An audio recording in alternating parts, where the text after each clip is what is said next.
KF-22로 가려면은 엔진이 제일 중요하다. 단기적으로는 한 10년 이제 목표로 두고 개발을 이제 초기 단계에 들어와 있는데 순수한 국산 전투기는 이제 KF-10 보람의 다음 거다. 그러니까 미리 기반 기술을 쌓아놓겠다는 이제 그런 의미죠. 대량 배치라도 하라 이거죠. 대량 배치. 오늘 추가로 국방비를 더 늘려가지고 수백 발을 만들어서 전국에 지하에다 다 숨겨놓고 좀 있어라 이거죠. 한반도는 네가 확실하게 책임져라. 그래서 우리한테 역할이 다 넘어오고 있고 그 사이에 중국을 포위해서 억지를 하겠다. 현무 파이브라든지 뭐 SLBM 이런 것까지 해볼 때까지 해보는 거고. 점차 역할이 우리한테 지금 넘어오고 있어요. 나도 이게 전력이 있어. 24시간 여기 해당 해역 근처를 감시 초기를 할 수 있어. 폴란드가 KH-전차 2차 기존의 180대 플러스 180대 포메이크대 포인을 거는 이제 유럽 북유럽도 그렇고 보급권도 그렇고 이제 표준화장으로 들어가긴 했어. 사실 속마음으로 싫어할 수가 없는 한국 제품에 대해서 안보 책임자들은 다행이다. 싫어할 이유가 없다. F-50 발명을 18대를 발표를 하고 있고 이제 연마부터 이제 한 대씩 들어온다고 하는데 한국산 장비를 써보니까 이제 차원 근본이 시대가 다르잖아요. 개발되고 양산된 시기가 달라요.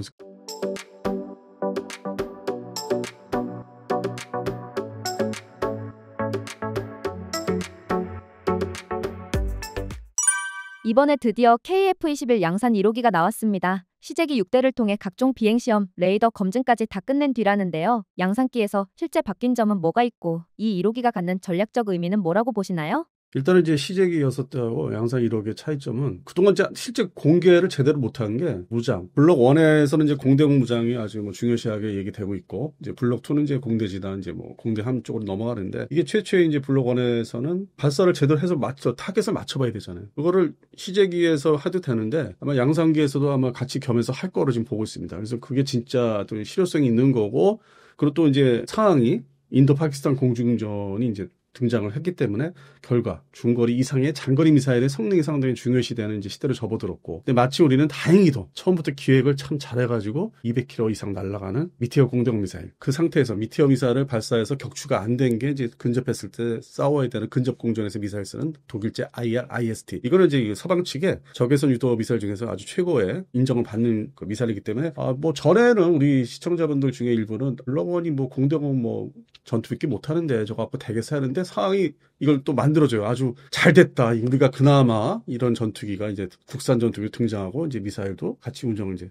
하는데 말씀해 주신 대로 통합이 제대로 됐느냐. 그 레이더 시스템이나 여러 가지 센서하고 이 통합이 이 무장하고 제대로 됐는지를 아마 겸해서 확인도 겸해서 아마 1년 반 향후에 이제 1년 반 남았는데 열심히 할 거예요. 어떤 그 테스트 발사가 많이 진행될 것 같고 레이더도 이제 현실화 시켜야 되는 어떤 고장 문제가 있으면은 다 이렇게 손을 봐야 되는 그래서 본격적인 개발 이제 막바지 단계에 온 거죠. 그리고 이것이 이제 또 내년 말에 생산이 돼서 뭐 인도가 된다고 하는데 현실적으로는 26년도 말은 좀 12월 달로 이제 볼 수 있는데 그거는 이제 방위사업청의 주장과 어떤 그 강제적으로 이제 어떤 그 납품을 하게 만드는 공군에 저는 그런 상황을 보여주고 실제 우리 공군에서 강릉 전투비행단이죠. 그 중심으로 뭔가 좀 뜨고 내리는 거를 좀 편하게 볼 수 있는 시점은 27년도 한 거의 8, 9월, 10월 달 현실적으로는. 근데 그 시점에 가도 이 전환훈련, 그러니까 이 조종사 양성을 또 해야 되기 때문에 거기에 투입되다 보니까 현실적으로 이제 주변국의 이제 위협이 이제 날로 이제 증가하는데 특히 이제 저 서해안 쪽이죠. 이 중국 쪽인데 이제 그런 면에서 뭔가 홍보를 좀 하면서 국방부가 방사청도 그렇고 홍보를 좀 하려면은 거의 28년이 되지 않을까. 그러니까 제대로 막 수시로 비행 나간다고 할 경우에는 그러니까 작전 부대로서 이제 소위 영어로 표현하면 이제 IOC인데 바로 전투에 투입할 수 있는 그 정도 되려면 시간이 더 걸리지 않을까. 그래서 또 한편으로 이렇게 세세하게 지금 뭐 질문은 그렇게 주셨지만 자세하게 생각을 이제 해보면은 기다려야 될 시간이 또 있구나. 2단계. 1단계는 양산기가 언제 나와요? 그거 했는데 그거 보여줬으니까 봤으니까 됐고 2단계 작전 투입 문제 그리고 어느 정도 규모냐. 그게 이제 최대 블록원은 40대인데 27년 8년도 되면은 이제 겨우 이제 30대? 그게 이제 뭐 강릉 비행단인데 지금의 이제 상황이 서해안, 그러니까 수원 비행단에도 빨리 배치를 해야 되는데 그런 또 변동이 좀 있지 않을까. 여러 가지 어떤 상황이 좀 가늠이 돼요. 이 제작사인 카이는 어떤 그동안의 어떤 행동과 실적을 보면은 시간에 어김없이 다 만들어냅니다. 예산만 딱딱 제 시간에 돈 주고 거기에 이제 부품이나 특히 엔진 공급이 제대로 되면은 제 시간에 만들어내기 때문에 어떤 제작사가 이제 뭐 문제가 될 거는 저는 없다고 봅니다. 오히려 야전 그 비행대대, 전투 비행대대에서 이걸 제대로 운영하는 모습을 보여줄 수 있냐. 홍보 목적으로도. 그래서 그게 지금 하는 또 제2단계 관건입니다. 그래서 방산업체 입장은 뭐 변함이 없어요. 잘 만들 것이고 또 해외 그 수출의 그 세일즈 시장에 나가서 그때는 이제 실물 그 활동하는 거 여러 가지 내용들을 사진들을 이렇게 모아서 이제 뭐 카탈로그를 이제 브로셔로 만들거나 영상을 보여준다든지 해서 그거는 이제 뭐 문제가 없죠. 수출 그 세일즈 하는 데 있어서는. 근데 실전 대비하는 야전 부대 현실성, 적응성 문제가 이제 좀 하나 이제 좀 지켜봐야 되는 문제입니다. 양산 1호기는 10개월 동안 260명이 투입돼 제작됐고 생산 공정도 수백 개가 걸렸다고 하죠. 특히 초도 양산 단계에서 무장 정합성이나 진동 내구성 같은 핵심 항목들을 검증한다는데요. 이건 실제로 어떻게 확인되는 건가요? 뭐 시제에서 거의 다 확인이 됐죠. 기본적인 거기 때문에 확인이 됐고 현재까지 뭐 흘러나오는 얘기가 없어요. 뭐 이게 업체 중심으로 뭐 입단속을 해서 뭐 이게 된 게 아니라 자연스럽게 이게 워낙 설계가 잘 된 전투기이기 때문에 그리고 옛날 전투기 설계에 따라 달리 이제 뭐 캐드 캐미라든지 컴퓨터 소프트웨어를 통해서 만들어진 거 사전에 이제 시뮬레이션 다 돌려보고 입력값을 다 넣고 그래서 이게 만들어졌기 때문에 그 진도 문제도 뭐 헬기 같은 경우 진도 문제가 10년 전에 많이 대두됐는데 지금은 그런 거 얘기가 나오는 게 없어요. 제가 이제 들은 바도 없고 그런 이제 수시로 이제 그 제작사인 카이하고 면담도 하고 이제 뭐 현장도 가보고 하는데 별다른 거를 제가 이렇게 접촉한 게 없어요. 그게 다 없으니까 양산기로 넘어가는 거죠. 지금의 관건은 이제 앞서 말씀드린 대로 이게 이제 실전 부대에서 과연 제대로 운영을 할 수 있을까? 가장 최근에 이제 사례를 좀 비슷한 사례를 하나 들면은 제가 이제 추정하는 걸 수도 있는데 지금의 그 알래스카 그 지금 훈련 나가 있는 전투기 KF-16이 이륙 단계에서 이제 사출을 해서 그러니까 탈출했는데 조종사 두 사람인데 복자형이라서 그래서 이제 유추해봤어요. 이게 어떤 문제가 있어서 이게 화재가 일어났을까? 뜨기 직전에 했더니 KF-16이 개량령이 있습니다. 그 A사 전자주사식 A사 레이더를 장착한 개량령이 있고 아직 개량되지 않은 기존의 KF-16이 있고 그다음에 최초에 도입했던 이제 뭐 80년대 말에 도입했던 뭐 피스브릿지 뭐 F-16 PBU라는 게 있고 세 가지의 사실 16개예요 우리나라에서는. 근데 최신형 개량령이 결국 이 전자장비가 좀 과열돼서 화재 유발시키지 않았을까? 오히려 국산 전투기가 뭐 얘기될 수 있는 게 아니라 그런 그 외국의 레이더 그러니까 전자장비죠 가져와서 이렇게 결합해서 우리가 자체 공군해서 업그레이드를 하고 있는 한 대 한 대씩 하고 있는 그런 게 더 오히려 문제가 되지 않을까? 직도입한 그 기자재 그게 그 생각이 딱 들었어요. 지금 훈련 나가서 알래스카 그 훈련 나가서 생각지 않은 예상 밖이었던 그 사고가 생긴 게 다 물론 이제 비행할 때 사고가 아니까 더 다행인데 지상에서 이륙 직전에 이렇게 하다가 이제 화재가 났다고 하니까. 그래서 그런 면을 보면 오히려 이 전투기 전력에서 직도입한 그 미국산 전투기가 더 지금 노화된 것도 있고, 뭐 F-15K도 지금 노화되고 있으니까. 또 앞으로 개량도 해야 되고, 그 역시 능동식의 전자주사식 레이더를 또 장착해야 되는 사업이 기다리고 있고, 그래서 그런 게 오히려 더 문제가 되지 않을까. 국산 전투기는 아직까지 그런 문제 없다는 거. 이게 사업에 대해서 KF-11 그 양산, 개발 양산 사업에 대해서 뭐 어떤 불만을 갖는 사람도 있어요. 그게 이제 해외 업체들 관련된 건데, 거기에 이제 뭐 장비를 못 판 회사라든지, 이해관계들이 복잡하게 또 있는데, 그 사람들이 이제 보통 활동들을 이제 많이 할 수 있는데,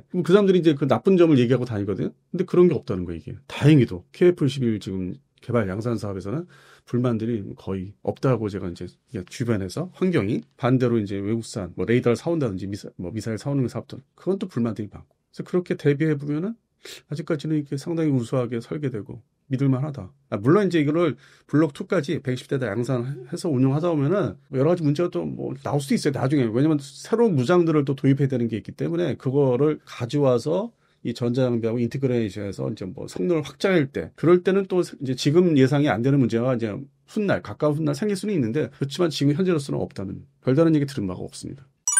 KF-21은 블록 1부터 블록 3, 그 이후엔 KF-22로 진화한다는 전략도 나왔습니다. 내부 무장창부터 국산 엔진, AI 자율임무까지 탑재하겠다는 구상인데요. 이 개량 로드맵 현실적으로 이어질 수 있는 구조인가요? 전 세계 그 전투기 개발 국가나 업체들 보면은 다 이제 이런 단계를 거쳤죠. 하루아침에 되지는 않았고 먼 나라 그러니까 영국 중심으로 개발했던 유로파이터, 타이푼 전투기를 보면은 그것도 이제 트렌치 1 해가지고 쭉 나오는데 초기 버전은 벌써 퇴역을 하고 있어요. 근데 이게 전투기 운영 수명이 F-16이나 다른 미국제 전투기 보면은 30년 쓰는 거는 기본인데 트렌치 1이 벌써 퇴역을 한다. 이제 그거는 초기 단계에는 이제 전자장비라든지 여러 가지가 좀 완전하지 않았다는 거죠. 급하게 양산 배치를 했는데 이제 그런 전투기도 있고 뭐 라팔 전투기도 초기에는 뭐 그렇게 그건 이제 F 시리즈로 가는데 라팔 F1, 2, 3 그리고 지금 이제 5까지 얘기하고 있죠. 소위 AI 인공지능과 함께 뭐 이렇게 데리고 다니는 협업 전투기 CCA를 이제 그거 생각해서 뭐 개발을 하겠다고 하는데 그 이제 5단계죠, 그거는. 그렇게 해서 프랑스는 이제 F1, 2, 3, 4, 5로 진화하고 있고, 그리고 이제 유로파이터 타이프는 이제 트렌치 시리즈로 나가고 있고, 우리나라는 이제 이거를 전통적으로 이제 미국식으로 이제 블록 1, 2, 3 하는데, 그리고 KF-22 얘기하셨는데, 저가 이제 개인적으로 우리 한국형 전투기, 보라매 전투기, 다음 전투기는 당연히 번호가 20이다. 21이니까. 그리고 상징성 있는 게 이제 랩터가 F-21이니까. 그래서 제가 이제 한번 만든 적은 있어요, 저도. 그걸 지금. 그래서 이 뭐 반가운 그 제목인데, 여기서 좀 애매한 게, 블록 3가 그냥 곧바로 KF-22로 이름을 달 건지, 제식 그 기호를 달지, 아니면 별도로 KF-22라고 이제 독립적으로 전투기 만들지가 정확히 아직은 이게 정책적으로, 그러니까 공식적으로 승인된 게 아니에요. 그러니까 해야 된다. 서로 이제 비공식적으로 이제 뭐 세미나나 여러 가지 이제 업체 중심으로 해야 되고 이제 로드맵을 자꾸 이제 보여줘야만 사람들이 어떤 흥미를 갖고 관심을 가지니까 그런 차원에서 나온 게 이제 블록 3냐, 뭐 EX냐, KF-22EX냐, 아니면 저 개인적으로 KF-20이다 이렇게 얘기했던 게 사람에 따라서 이제 그 소위 지칭하는 이름이 다 틀려요. 그래서 지금 확실한 거는 블록 2까지는 다 승인이 된 거고 120대. 그 다음에 이제 블록 3를 시기상으로 뭐 여러 가지 이제 뭐 상황인데 특히 그 정치적인 상황을 이제 대입을 해보면은 새로운 정부죠. 현재 새로운 정부가 이걸 사실 결정을 해줘야 돼요. 돈을 얼마큼 들여서 어느 시간에 어떤 신형 장비를 넣어서 개발을 할지를. 근데 여기서 관건, 핵심은 먼저 번에는 이제 블록 1 시작할 때는 레이더 같은 게 이제 중심으로 아주 핵심 그 상황이었다면은 지금의 이제 블록 2 이후에 그게 뭐 3든 뭐 KF-20이든 아니면 EX라고 이제 지칭한 그건 내부 무장창이 기본이고. 근데 여기서는 레이더 성능을 이제 한번 이렇게 발을 들여놓으면은 이렇게 업그레이드, 개량하는 거는 그렇게 뭐 지금보다는 쉽다는 거죠. 자꾸 진화시키면 되니까 그걸 가지고 더 발전시키면 되고 보완을 하면 되고. 엔진입니다. 엔진은 순수 국산으로 이제 가야 되겠다고 하나 에어로스페이스 중심으로 이제 발제가 돼 있죠. 뭐 그게 이제 얼마 되지는 않았어요. 공식화 시키고 해야 된다. 관청, 해당되는 정부 관청에 돈을 좀 주세요. 긴 시간이 이제 앞으로 거쳐가야 되는데 매년 돈을 주세요 해서 발제를 한 게 작년 9월 달입니다. 그걸 이제 공론화 시킨 게요. 그리고 올해 초반에도 이제 얘기를 많이 하고 있는데, 활동을 하고 있는데, 결국 이제 이 완전한 그 순수한 국산 전투기. 이 무슨 말이냐면 KF-11은 일단 엔진이 미국제이기 때문에 국산화를 일반적으로 얘기할 때 뭐 65%라고 얘기하시는 분도 있고 뭐 75% 이상 얘기하시는 분이 있는데 자기 어떤 입장에 하여튼 자기 직위에 따라서 그러니까 100%의 완벽한 국산 전투기가 아닌 거죠. 엄밀하게 이 단어 분류를 하면은. 그러니까 자 그러면 이런 전투기가 그래도 국산이라고 부르는데 하나 이제 뭐 비교할 수 있는 이 사례로 말씀드릴 수 있는 게 바로 이제 프랑스 라팔. 라팔은 레이더, 뭐 엔진, 공대공 뭐 미사일, 공대지 뭐 미사일 전부 다. 랜딩 기어까지 전부 다 자국 내에서 다 조달이 돼서 다 조합이 된 순수 국산이라고 할 수 있죠. 프랑스 라팔 정도 되면. 물론 이제 유로파이터 타이프는 여러 나라가 이제 합해서 한 거니까 그냥 다국적의 뭐 그쪽 지역에 이제 서유럽의 국산이라고 할 수 있는 거고 그냥 넓게. 근데 라팔은 이제 순수 혼자 다 했기 때문에 그 유로파이터 타이프는 그 안에서 개발할 때 탈퇴해가지고 만든 게 라팔이니까. 그러니까 유럽 전투기를 하려고 했는데 80년대 탈퇴해서 혼자 만든 게 라팔이고. 그래서 우리나라가 이제 앞으로 지향을 해야 되는 게 목표로 삼고 있는 게 이 방송에서 이제 말씀하시는 대로 KF-22로 가려면은 엔진이 제일 중요하다. 그거를 이제 단기적으로는 한 10년 이제 목표로 두고 개발을 이제 초기 단계에 들어와 있는데 실제적으로 이 시스템 다른 것도 이제 좀 추가돼야 되는 게 AI 기능도 그렇고 이런 거 들어오려면은 다 이렇게 접목을 시키려면은 실제 우리가 완성을 시키려면 2040년대 초반. 그전에는 이제 KF-21 블록 2 가지고 뭐 이렇게 소소한 개량들을 많이 해야 되죠. 소소한 개량이 또 뭐가 있냐면 미국식으로 얘기하면은 미국이 대표적인 전투기가 F-16인데 F-16 중에서 블록 단위로 또 가요. 그러니까 F-16 C/D 이제 큰 게 그럼 C and D는 개량형 얘기인데 그럼 많은 거를 개량하면 이제 알파벳을 주고 그 안에서 C형에서 또 뭔가 중간 규모의 개량하면 블록을 줍니다. 블록 뭐 1, 2, 3, 4 막 이렇게 쫙 해가지고 뭐 지금 블록 70이라고 하죠. 그러니까 외형은 변한 게 없어요. F-16 CD에서 크게.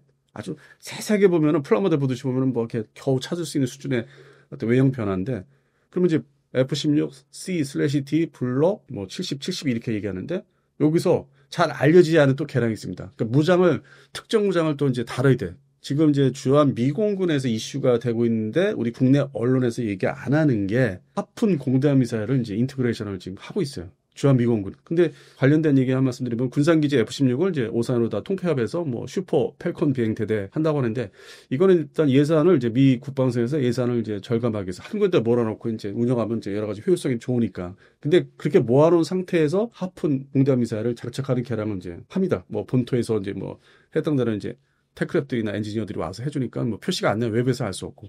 그러면 그 목적은 이게 뭐 다른 얘기가 될 수 있는데 목적은 서해안에 북해함대, 중국의 북해함대 그 함정 내려오는 걸 유사시에 타격해야 되겠다. 근데 그럼 이 개량은 뭐냐? 자 보십시오. F-16, C&슬래시 블록 뭐 70, 72. 지금 주한미군도 지금 A사레이더 달고 있으니까 전부 다 달려고 이제 달려가는 중이고. 근데 여기서 M이라고 붙습니다. 대문자 N. M 뭐 7.1, 7.15. 그건 이제 무장 때문에. 이런 이제 소소한 또 개량이 따르기 때문에 아마 우리도 KF-21에서 더 그 블록 1, 2, 특히 2에서 더 발전이 있을 거예요. 그러면 이제 그거는 과연 어떤 명칭을 붙일지 모르는데 좀 복잡해지는 게 있고. 그러니까 현 단계는 결론적으로 말씀드려서 현 단계는 블록 2까지만 좀 생각하는 단계고 업체, 항공우주산업업체 중심으로는 그 다음 자기들이 먹거리를 미리 만들어야 되거든요. 이거는 다 확정된 거잖아요. 블록 1, 2는 카이 중심으로 아니면 협력업체들 뭐 레이더 하나 뭐 이렇게 하나 시스템이라든지 엔진 업체 면허 생산은 하나 에어로스페이스 이건 결정된 거니까 자기들 장부상에 이건 돈은 그때그때 이렇게 받아서 월급 주고 뭐 회사 운영하고 근데 그 다음을 어떻게 할 거냐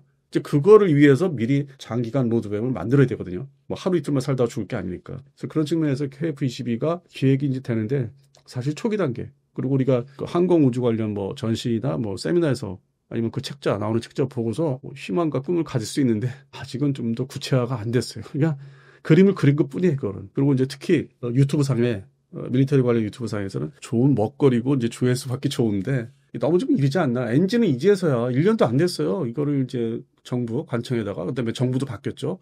이걸 또 흡수하려면은 또 얼마나 또 세미나를 열고 박사님들이 또 나타나서 얘기를 또 하고 강변을 해야 되고 강의가 아닌 강변.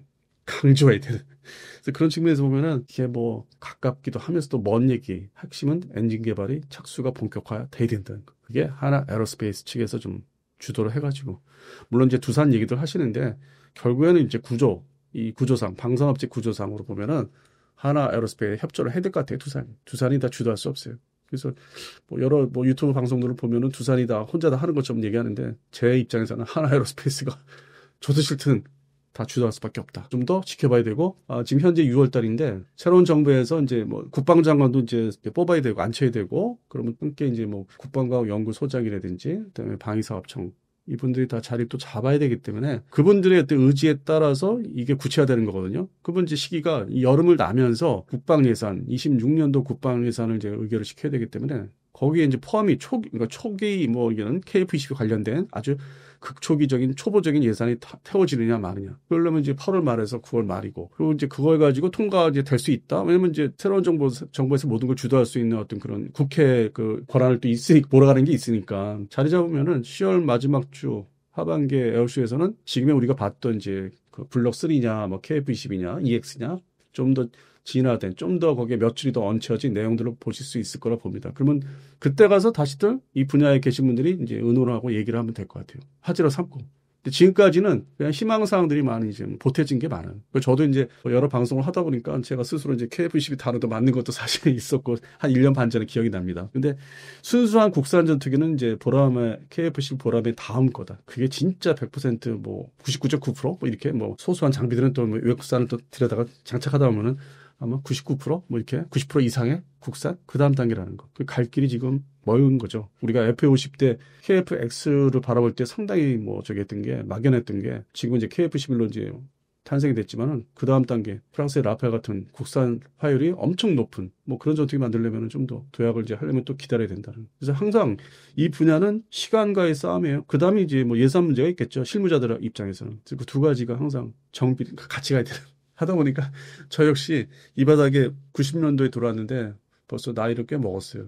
그 90년도면은 KF-16도 존재하지 않을 때거든요. 그때는 주력이 팬텀이었어요. F4 팬텀. 근데 지금은 이제 KF-11 얘기하고 있으니까 AI 뭐 결합된 전투기 얘기하고 있으니까 그래서 항상 이게 시간과의 어떤 흐름의 싸움이라는 그렇게 지금 생각을 하고 있습니다. 최근 KF-21에 들어간 AI 전투 시스템이 논란이 됐죠. 외산 소프트웨어에 로열티까지 붙는 구조라 수출이나 기술 자립이 걱정된다는 얘기인데요. 외산 AI를 썼을 때 실제로 어떤 문제가 생기고 국산 개발은 어디까지 와 있나요? 최근에 뭐 방위사업청에서 언급을 이제 한 게 이제 대대적인 보도 직전인데 올 하반기에 그 자율 비행할 수 있는 그 무인 그 제트 방식이죠. 프로펠러 방식이 아닌 그게 시제품이 이제 하반기에 나온다고 하더라고요. 그럼 이제 그게 여름 이제 좀 늦여름이나 이제 에어쇼 하기 전인데 그래서 현실화되고 있어요. 생각보다 빠르고 그거 이제 두뇌가 되는 그런 이제 말씀들을 하시는데 그게 대한항공이나 대한항공 방산 부분 그다음에 이제 카이 다 각자 하고 있는데 카이 입장에서는 이제 이번에 이거를 이제 공격을 받고 나서 이 지금 다른 목적으로 공격받은 건데 배경은 거기에 대한 반론 이제 해명 보도자를 냈는데 간단하더라고요. 사실 카이에서 다목적 무인 항공기가 여러 가지 개발이 되고 있는데 거기에 일단 사용할 것이다. 그것에. 그러면 그거는 또 진짜 시제품이죠. 그러니까 개발 연구 목적이니까 실용화되는 게 아니라 그 다음 단계는 이제 실용화시키고 뭐 발전시켜서 뭐 우리 KF-22 정도 돼야 되겠죠. 21의 블록까지 그렇고 좀 빠른 것 같고 기술의 발전을 아무리 빠르다 하더라도 우리가 거기다가 접목시키기에는 현실적으로 이제 그 다음 전투기 앞서 얘기한 대로 KF-22에서 그래서 그거를 가기 위해서 사전에 뭐 여러 가지 연구를 하다 보면 외국 기술이 필요하지 않습니까? 그러면 그들이 이제 그 기술료를 받고 판다든지 같이 협업을 하는데 그 부분은 현재 기본적인 뭐 다목적 무인 항공기 이 단계에서는 이제 제약이 있을 수 있어요. KF-21이 아니라 그 다음 우리 국산 전투기에 바로 연결되는 게 아니라 왜냐면 지금 그동안 쭉 발표된 게 그 로드맵 보면은 뭐 AI를 뭐 해가지고 한다는 게 KF-21에 없었던 걸로 알고 있거든요. 협업 전투기에 대한 게 본격적으로 이렇게 공개된 거지. 얼마 전까지만 전시했을 때 그리고 부산의 마덱스 때도 그랬었고. 그래서 그 다음 단계이기 때문에 뭔가 좀 앞뒤가 안 맞는다. 뭐 해명 보도자료도 나왔었지만은 이거를 보도한 방송이나 이거를 소위 얘기를 만들어서 한 사람이나 업자들이 다 있을 것 같은데 그런 측면에서는 이게 업계 또 이제 무인 그 항공기나 이제 자폭드론 쪽에 서로들 앞으로 이제 이거를 진입해서 국내 방산 업체 분야에서 자리를 잡아야 되기 때문에 지금 치열하게 서로 싸우고 이전 투구 같은 그런 이해관계가 너무 심해요. 근데 대부분의 업체들이 좀 돈이 많지 않은 업체들 그리고 또 국내법이 또 뭐 대기업이 방산업체 대기업이 또 진입을 못하게 막아놓은 것도 있지만 그건 개정도 해야 되겠지만은 그러다 보니까 뭐 별의별 소리 다 나오고 또 거기에 이제 결부되면은 여러 사람들이 이제 방산업체 여러 종류의 사람들이 있거든요. 나쁘게 얘기하는 데가 이제 오파상들이 있고 오파상들하고 또 해외업체하고 뭐 결부가 돼서 아니면 경쟁하는 또 관계. 그래서 이제 말을 만드는 거죠. 그리고 또 거기에 또 생각지 못한 사람이 숨어 있는 게 카이의 그 한국 항공우주산업의 자리. 정부가 바뀌었으니까 그 자리를 이제 자기가 들어가기 위해서 아니면 이제 그 특정 인물이 들어가면은 또 줄줄이 따라오는 사람들 있잖아요. 뭐 상무 전문 이렇게 앉힐 수 있는 사람들. 그럼 그 사람들이 이제 행동대열식으로 움직여서 말을 만들어서 퍼뜨립니다. 빨리 현재 있는 사장을 빨리 단 하루라도 빨리 그만두게 해야 된다. 그러니까 배후는 생각지 못한 게 숨어 있어요. 저기를 공격하려면은 지금 여당이 됐지만은 특정 국회의원이 이제 또 고발한 게 있어요. 현재 아직 그만두지 않은 그 카이 사장님을 경영을 잘못했다든지.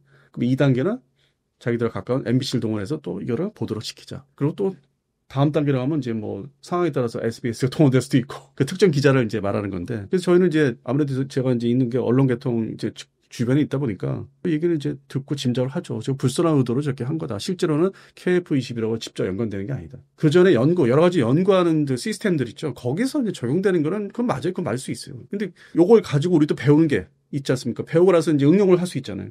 그 단계는 그게 상관이 없는 거지. 그러니까 그 자체만 법적으로 그 자체만 통제를 받을 수 있는 거고 그 다음 단계에 우리가 써먹는 건 아니라는 거지. 그러니까 우리가 대한민국의 항공산업이 초기에는 뭐 T50도 그랬으니까 처음에는 이제 뭐 K2는 안 그랬지만은 그런 뭐 소프트웨어 관련된 저작권이 있기 때문에 완벽하게 국산이 아니라는 게 해서 지금 점진적으로 발전하는 게 FA50이죠. T50, FA50.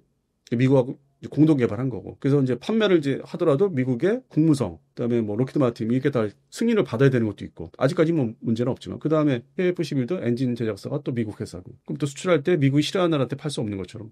그래서 그거를 완전히 이제 벗어나기 위해서 국산 엔진을 개발하고 그게 바로 이제 가칭 KF-22에 가서는 현실화할 수 있고 마음대로 팔 수 있고. 근데 마음대로 판다는 게 공산국가 말하는 게 아니고 서방 측에서. 그리고 이제 거기에 이제 그런 새로운 기능 AI라든지 이런 게 접목돼 무인화시키거나 통제를 할 수 있으려면 이제 그런 기술이 들어가야 되니까 그건 이제 개발을 이제 응용해서 개발을 해야 되는 거고. 앞으로 과제죠. 아직 본격화된 것도 아니고. 그리고 이제 무인 전투기 무인화시키는 것도 미국은 이제 X-60이라고 하는 이제 F-16을 이제 무인화시켜서 비행시키는 거는 이제 그 업체가 바로 그 업체예요. AI 실드 해가지고 그 업체인데 그 업체가 이제 뭐 선도적인 역할을 하고 있으니까 기술을 당연히 이제 받아서 돈 주고 사서 응용을 해봐야 되는 거고. 그러면 궁극적으로 KF-21에 이제 나중이나 KF-22 단계 가서는 무인 전투기가 또 이제 아주 순수한 무인 전투기도 나올 수 있는 거고. 근데 상당히 좀 많이 앞서가는 얘기를 이제 한 거죠. 보도 자체가 뭐 기자가 잘못이 있겠어요. 그거를 소위 제보한 사람들이 다른 마음이 있는 거지.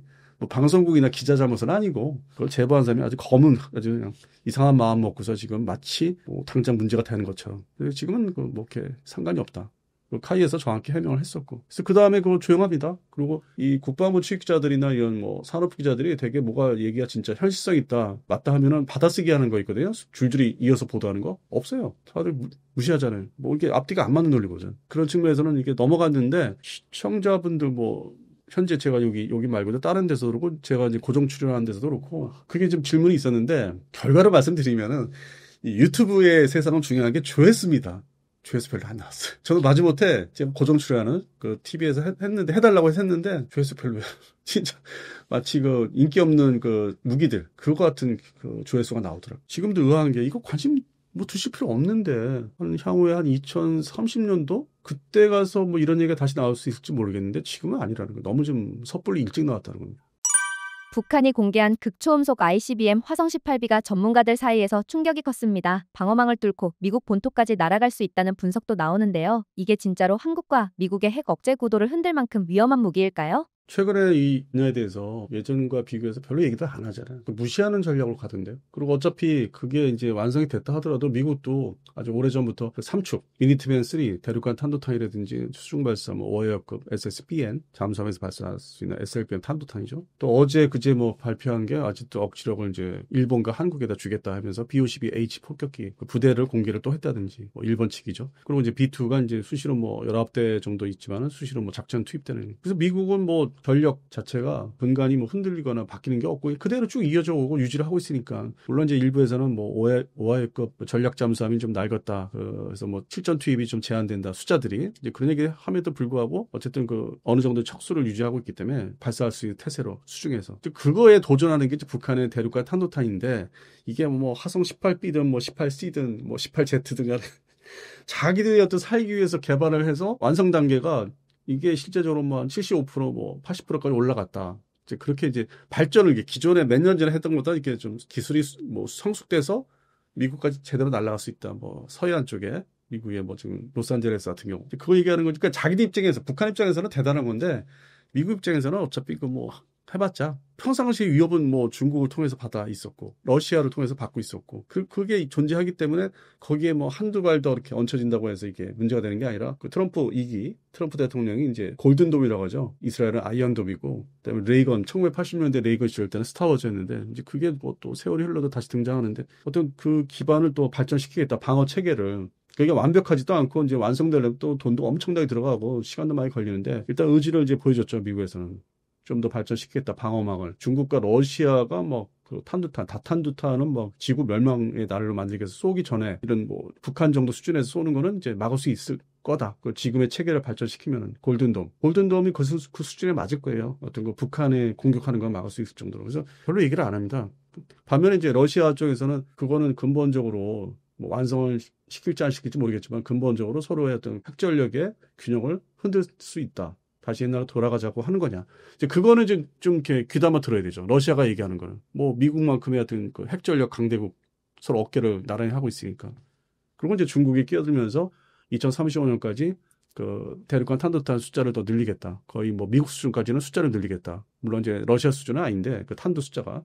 근데 투발 숫자는 이제 미국 수준만큼 올리겠다. 많이 갖고 있겠다. 이제 그거의 문제죠. 미국 입장에서는 주시하는 거는 이제 러시아하고 중국의 핵전력이 어떻게 변화를 간다. 그러니까 북한 정도는 막을 수 있다고 생각하고 있거든요. 그리고 이게 과거에 이제 20년 전에 좀 반미가 이제 있었던 게 지금의 무슨 뭐 이민자 이거 쫓아내고 이게 아니라 그 불법 이민자. 지금에 이제 옛날에 반미 주축이 된 게 이제 미국이 이라크전, 뭐 걸프전도 있었지만 그 다음에 이라크전, 그러니까 침공에 들어갔잖아요. 그 다음에 이제 뭐 아프가니스탄 들어갔고 이제 그런 측면도 있기 때문에 이게 뭐 북한은 입장에서는 아직도 그게 유효해서 미국이 동북아 미군이 또 쳐들어올까봐 겁나가지고 그러니까 그 사람들 입장에서는 그러니까 사상을 떠나서 그 사람들이 일단 사람이니까 입장에서는 그게 이제 악몽이 있죠. 그렇게 해서 다 망했으니까. 그래서 그런 측면에서는 자꾸 이걸 내세우는 거죠. 대륙간 탄도탄 지금 거의 제대로 완성하고 있고 이거 실전 배치 들어가는데 들어오지 마, 쳐들어오지 마. 이제 이런 차원이라는 거죠. 자기들 이제 살기 위해서 쳐들어오지 마. 근데 실제 지금 돌아가는 거 보십시오. 현상 상황은 한반도에 미국이 관심이 있다기보다는 약간 이제 옆으로 이렇게 약간 이렇게 해놓고서 지금 대만 양안 사태 진짜 진심으로 이게 현실적으로 생각하고 있더라고 지금. 그러다 보니까 우크라이나 러시아 저쪽에 우크라이나 러시아의 전쟁은 나토가 제발 좀 알아서 해. 너희들 능력 되잖아. 돈 안 쓰고 뺀질거리지 말고 제발 돈 써. 뭐 독일 다시 옛날 냉전 시절처럼 군비 투입을 해. 오해를 안 할 테니까 나치 제국 같은 그게 부활한다고 오해를 안 할 테니까 돈을 제발 써. 해서 회담을 얼마 전에 했잖아요. 한 보름 전에. 그 워싱턴을 불러가지고 그 독일 총리인가요? 불러가지고 독일 총리가 막 그 화면을 보니까 막 돈 쓰겠다고. 그러니까 그거를 유도한 거고 나토가 좀 제발 알아서 해라. 탈퇴는 안 하마. 미국이 나토에서 탈퇴는 안 하지만은 병력을 좀 더 줄이고 그러한 돈 들어가는 돈을 다 이쪽 대만 쪽에 투입을 해야 된다. 예산을. 그러다 보니까 이제 북한에 대한 것도 한반도는 제발 대한민국이 좀 알아서 해라. 지금 그럴 여력이 없다. 근본적으로 가장 중요한 미국 입장에서 안보에서 중요한 거는 중국을 전쟁을 못 일으키게 하는 거기 때문에 양쪽 기존의 전통적인 그 지역에 대한 거는 자체적으로 좀 어느 정도 해라. 그런 차원에서 이제 좀 외면을 하고 시간을 두니까 북한에서는 뭐 자꾸 쏴서 나 아직 있어. 나 좀 봐줘. 나 옛날처럼 너 트럼프 얘기 때처럼 나 계속 쏠 수 있어. 미사일은.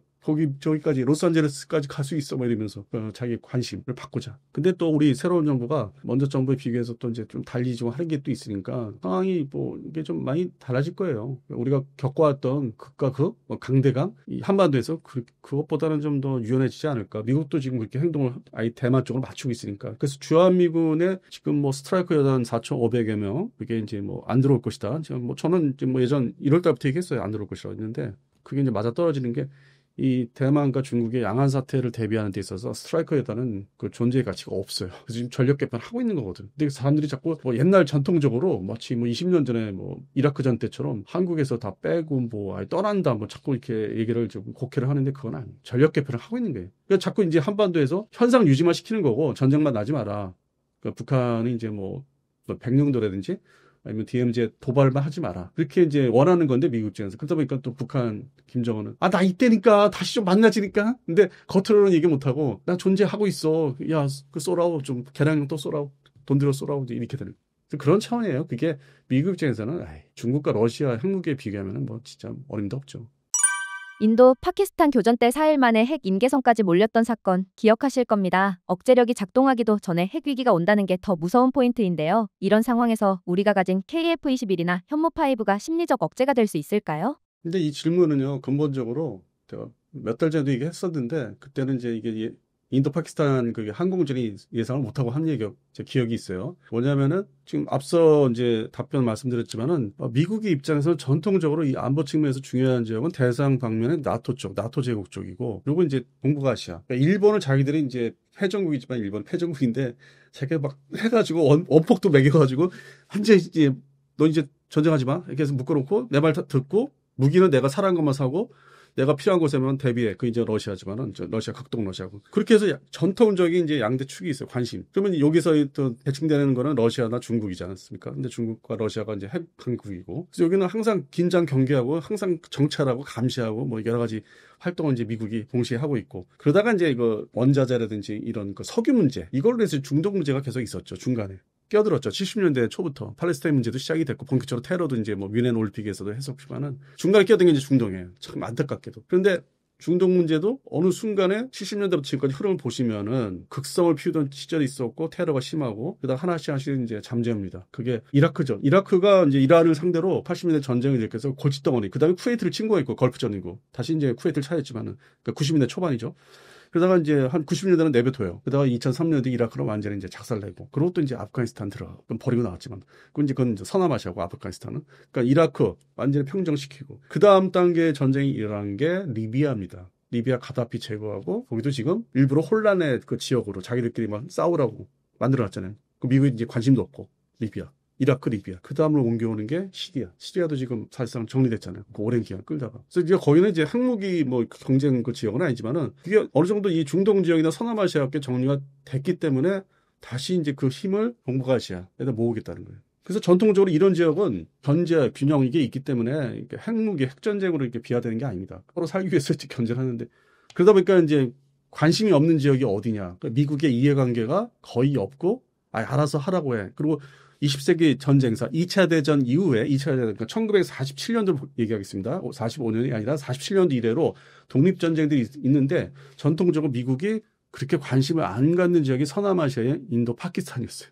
방글라데시 독립할 때 71년도. 지금도 그래요. 그리고 우리 대한민국 사람들 대부분이 여행을 이제 많이 다니고 좋아하는데 이 얘기를 왜 하냐면 다니다 보면은 서남아시아 사람들이 많이 여기저기 가 있어요. 영국, 뭐 런던, 영국도 그렇고 뭐 보면은 프랑스도 그렇고 느끼는 게 있거든요, 사실. 그래서 사실 전통적으로 뭐 미국이나 대한민국이 그쪽 지역 관심이 없어요. 그래서 결론을 말씀드리면은 핵전쟁이 일어나면은 그쪽은 맞아요. 인도, 파키스탄. 인구도 진짜 많아요. 인도. 그러니까 중국도 뭐 세계적인 그 인구 강국이지만은 제가 볼 때는 앞으로 지구상의 핵전쟁이 발발하고 위험한 것은 이 전통적인 뭐 유럽하고 동북아시아가 아닌 서남아시아. 그거는 이제 상존하고 있고 이번에 뭐 포데이 인 메이 했는데 이거는 이제 언론사들이 좀 약간 과장되게 한 거고 이 자제를 잘 했잖아요. 파키스탄, 인도가 자기들이 알거든요. 전통적으로 서방 측에서 아니면 뭐 러시아나 이쪽에서 관심 안 두는 지역이거든. 지들끼리 싸우다가 핵전쟁이 나서 뭐 전술핵이 수발하든 물론 이제 인도는 전술핵이 없지만은 해서 망하면은 그거 그렇게 막 그냥 뭐 땅을 치고 할 지역 국가들이 글쎄 다 간접 화법입니다. 이거는 말을 돌려서 한 겁니다. 생각하시면 알 거예요 무슨 의미인지. 그래서 이번에 실제 상황도 억제는 됐지만은 어떤 절제는 됐지만은 앞으로 우발적인 사태가 나서 핵전쟁이 일어난다면 그쪽 지역으로 좀 보고 있습니다. 계속. 제가 지난 1월, 12월 달에서 얘기한 적도 있어요. 그때는 생뚱맞았지. 그때 내가 얘기하면서도 생뚱맞게도 생각하실 거다 했는데 결국 일어나잖아요. 물론 이제 제한된 공중전이었지만. KF-21 현무5 SLBM까지 다 나왔지만 이걸로 충분하냐는 평가는 여전히 엇갈립니다. 어떤 쪽은 이 정도면 충분하다 하고 또 어떤 쪽은 아직 멀었다고 하죠. 지금 한국의 억제력 진짜로 신뢰할 만한 수준일까요? 근데 그 지금 최근에 등장을 시킨 이제 국뽕에 빠지게 한 등장시킨 미사일도 말씀하셨는데 여러 종류 미사일이 있고 또 개발하는 게 있는데 이걸 가지고 선제 공격을 해서 일시에 그냥 우당탕 일시에 공격하면은 이제 승산은 이제 어느 정도 이제 있는데 대한민국은 그런 나라가 아니잖아요. 선제 공격을 한 나라가 아니잖아요. 이스라엘처럼 뭔가 여러 대를 얻어맞거나 아니면 전술핵이라도 한 방 맞고 시작하는 이제 상황인데 전술핵 단계에서 맞으면은 뭐 사실 뭐 얘기하기 참 곤란하죠. 답이 없죠. 기존에 우리가 뭐 현무 5들 얘기하는데 처음에 이제 국군에 때 봤을 때 아니 저게 현실성이 있나? 그 기술적으로 저게 정말 저게 양산해서 배치를 하는 거야? 얼마나 급하면은 좀 공개를 했을까? 비 오는 날 트레일러 끌고 와가지고 그리고 또 시내 행진도 안 했어요. 그 이제 뭐 여러 가지 뭐 조건이 안 맞으니까 그래서 야 저를 쇼를 하기 위해서 지금 너무 국방과 연구소라든지 이 미사일 그 주관하는 부서에서 너무 좀 앞서간 면이 없지 않아 있다. 근데 이제 그거를 충격을 이제 받은 사람 몇 사람 제 주변에도 있어요. 그래서 이제 그거를 이제 논리를 이제 이렇게 얘기를 했는데 일단은 뭐 그러니까 논리를 이제 개발하다 보니까 북한도 북한이지만 북한에 뭐 김정은 그 뚫고 들어간다 하지만은 저 중국에 저기 있잖아요. 사막 지역 있잖아요. 몽골까지 붙어 있는 거기에 이제 뭐 미사일 기지들이 좀 있대요. 거기를 이제 유사시에 때릴 수 있다. 중국 얘기를 하더라고. 중국은 진짜 엄청난 핵무기를 갖고 있는데 거기에 그게 통하나?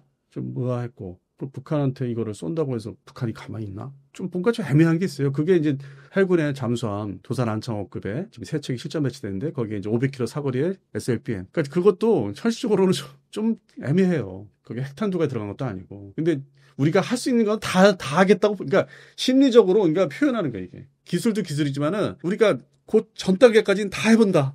그리고 이제 앞으로 먼 훗날 미국이라는 나라가 제국이 이제 뭐 이렇게 쓰러지고 지구가 이제 전 세계적으로 뭐 서로 혼란, 서로 경쟁하는 마치 19세기로 돌아가면은 그때는 핵무기를 이제 개발하면 거기다 장착을 하겠다. 그러니까 미리 기반 기술을 쌓아놓겠다는 이제 그런 의미죠. 그 전 단계 기반 기술, 그러니까 투사할 수 있는 거, 물속에 들어가서 이제 뻑뻑뻑 쏠 수 있는 거. 그 지상 발사 뭐 탄도탄이라든지 이제 그것까지는 미리 기술을 확보해 놓겠다는 그 정도 차원. 견제력보다는 우리도 준비하고 있어. 그래서 어느 순간에 이게 해금되면은 바로 핵탄두 달 거야. 뭐 그런 정도? 스스로의 자기를 이렇게 위로하는. 그러니까 저쪽에서 볼 때는 완전하게 무시는 못하겠지만은, 아이고, 저거 뭐 50%짜리. 그러니까 견제력, 억지력이 뭐 50%? 하다만 거? 핵무기 없잖아. 핵탄두 없잖아. 이렇게만 이제 할 말이 없는 거죠. 엄밀히 얘기해서는 그 노력은 칭찬받아도 되지만은 두 번째. 그러면 대량 배치라도 하라 이거죠. 대량 배치. 돈을 추가로 국방비를 미국에서 말한 대로 더 늘려가지고 막 수백 발을 만들어서 전국에 지하에다 다 숨겨놓고 좀 있어라 이거지. 근데 그거 못해요. 당장. 돈 문제도 있고 육해공 해병대에서 서로 쓰겠다는 돈이 많기 때문에 그 현실적인 돈 문제도 있고 전국이 기지가 이 작은 한반 대한민국에서 하다못해 뭐 KT-SSM 부대 창설해서 배치한 것만 해도 지금 원주 쪽인가 그래서 난리가 났었잖아요. 사시는 분들이. 그럼 어디다가 뭐 설악산에다 꽂을 건가? 그러니까 현실적으로 해결할 문제가 많다는 거예요. 그거 그냥 2024년 10월달 국가에 날 때 현무5 보여준 거 그다음에 뭐 우리 수출 시장에서 툭하면 얘기하는 SLBM 장착 잠수함 세계 뭐 유일하다 뭐 이런 식으로 얘기하는 거. 엄밀히 얘기해서 우리 유튜브 세계를 이제 먹여 살리는 원천이죠. 유튜브 세상을 먹여 살리는 원천인지 이게 현실적으로 국가 간에 얘기할 때는 그렇게 뭐 내세울 수 있는 건 아니고.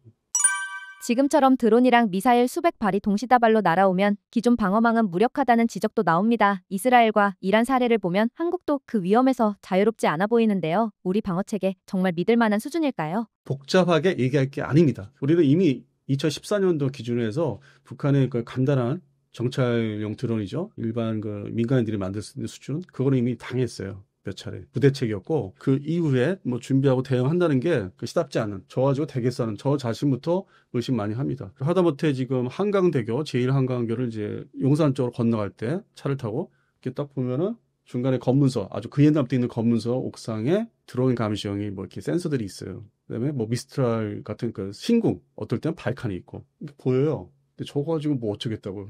그 옛날에 용산 그 대통령실, 옛날에 대통령실을 이제 뭐 지키겠다고 하는데 자꾸 뚫린다 이거죠. 그걸 보면서 비현실적이라고, 현재 갖고 있는 뭐 장비들이 다 뭐 비오 시스템이라든지 뭐 신궁 과연 제대로 포착을 해서 격추할 수 있을까? 물론 한두 개는 할 수 있겠지만은, 우리 말씀하신 대로 대량으로 동시다발적으로 오면은 우리는 그럴 방어 능력이 현재는 없다. 사람들이 좀 많이 좀 방산업체들의 주장에 많이 현혹이 돼 있는 것 같아요. 그 대탄도탄 능력은 이제 어느 정도 이제 구비가 돼가고 있는데, 그거 역시 북한이 이제 순수한 탄도탄만 공개했을 경우에 다 막지를 못할 것이다. 근접거리가 그 이스라엘과 레바논 접경 지역보다 우리가 더 짧아요. 사실상 그 더 쏠 수 있는 거리가, 물론 이제 이란에서 뭐 대량 발사했지만은, 그래서 환경 자체가 안 맞고. 그러나 이제 이건 있습니다.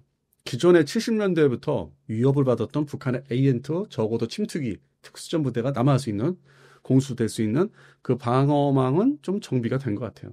이제는 그런 완성이 돼 있다 보고 있고. 그리고 이제 제가 또 최근에 느낀 게, 저쪽에 파주 쪽 가다 보면 자유로 있지 않습니까? 자유로에 이제 전통적으로 각 방공포대, 대공 방공포대들이 많이 깔려 있어요. 사람들이 모르는데 저는 이제 알거든요. 지나가면서 이렇게 특징이 있어요. 다 식별이 되는데, 거기에 이제 군 복무하는 사람들이, 사병들이 이제 와 있어야 되니까 그 자체 근무 여건 환경을 개선하기 위해서 그 시설물을 현대화시킨 걸 있어.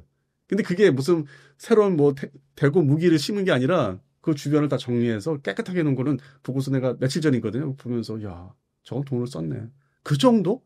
그러니까 국방 예산이 일단 그 군 복무하는 사람들이 좀 편하게 활동하기 편하고 뭐 이렇게 좀 지저분하지 않게, 그거는 좀 돈을 쓰는 것 같아요. 그러니까 그 부분에 지금 투자가 되고 있어. 내가 볼 때는, 현실적으로 봤을 때는.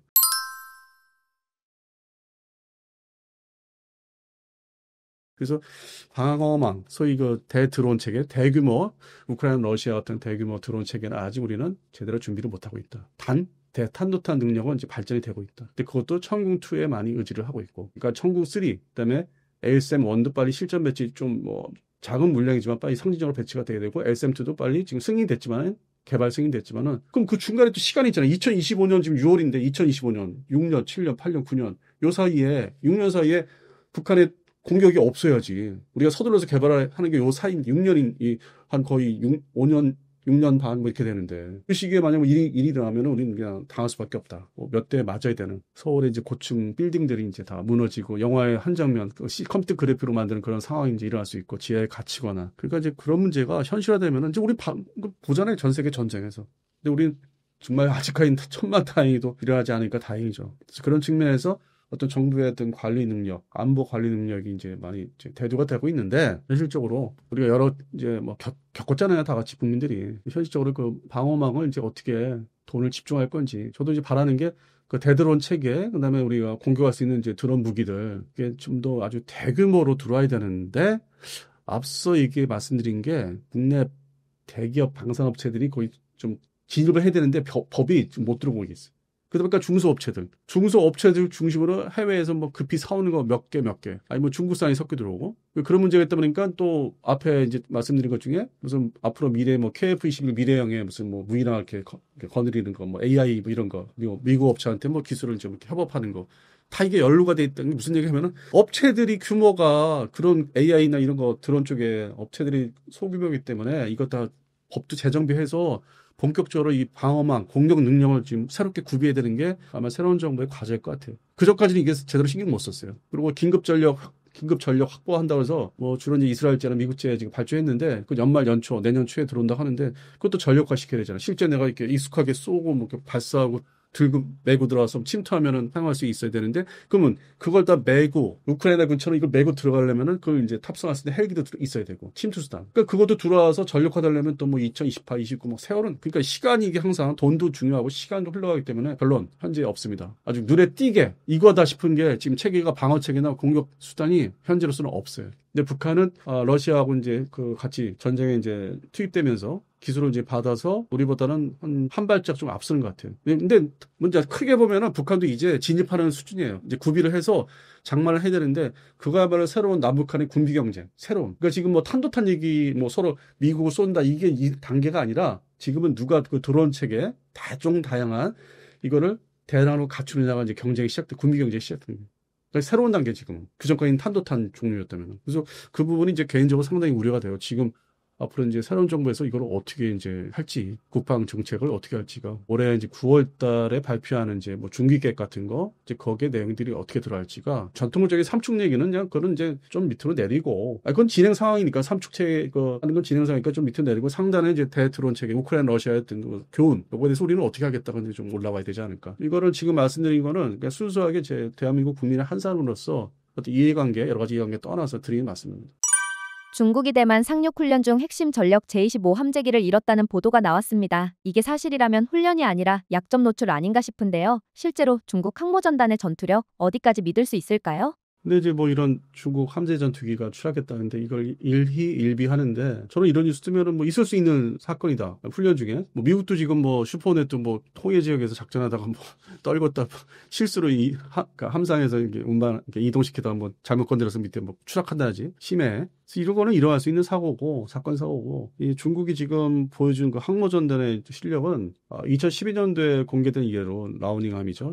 그 다음에 이제 최근에 이제 푸젠함까지 세 척이 있는데 중국이 대만을 이제 상대로 포위할 때 상륙을 하기 위해서 동원할 때는 뭐 아주 뭐 대단한 전력이고 알맞은 전력이에요. 제25 중심의 전투기들이 뜨고 내리니까 이게 이제 플랭커 계열이라 할 수 있기 때문에 중국산이기도 하지만은 그래서 그런 측면에서는 딱 대만형의 맞춤형은 좋은데 이걸 가지고 이제 그 미일 동북아시아의 미일 해상 항공전력을 상대하기는 좀 벅차다. 그리고 워낙 이 미국과 일본이 서로 이제 그 해상 항공모함전을 해서 서로 이제 한쪽은 지고 한쪽은 이기고 그런 날로부터 이제 특히 미 해군이 거듭된 발전과 여러 가지 교리 개념 특히 베트남전을 통해서 실전 투입을 해서 어떻게 하면 이게 장단점이 생기는지를 다 알았고 그 이후에 이제 자신감을 더 가져서 집중 아주 정례화된 그 항공모함들만 동원해가지고 실전을 다 이제 또 겪었고 추가로 뭐 이제 걸프전도 그렇고 이제 거기서 많은 그 소티를 운용하면서 알았고 장단점을 그리고 이제 이라크전과 아프가니스탄에서 이제 그렇게 멀리 떨어진 해상에서 지상까지 어떻게 공격을 해야 되는지 그러니까 여러 교리를 다 발전시키고 알고 있는 나라가 미국인데 장단점을 다 알고 있고 중국은 이제 외형적으로 항공모함을 보유하고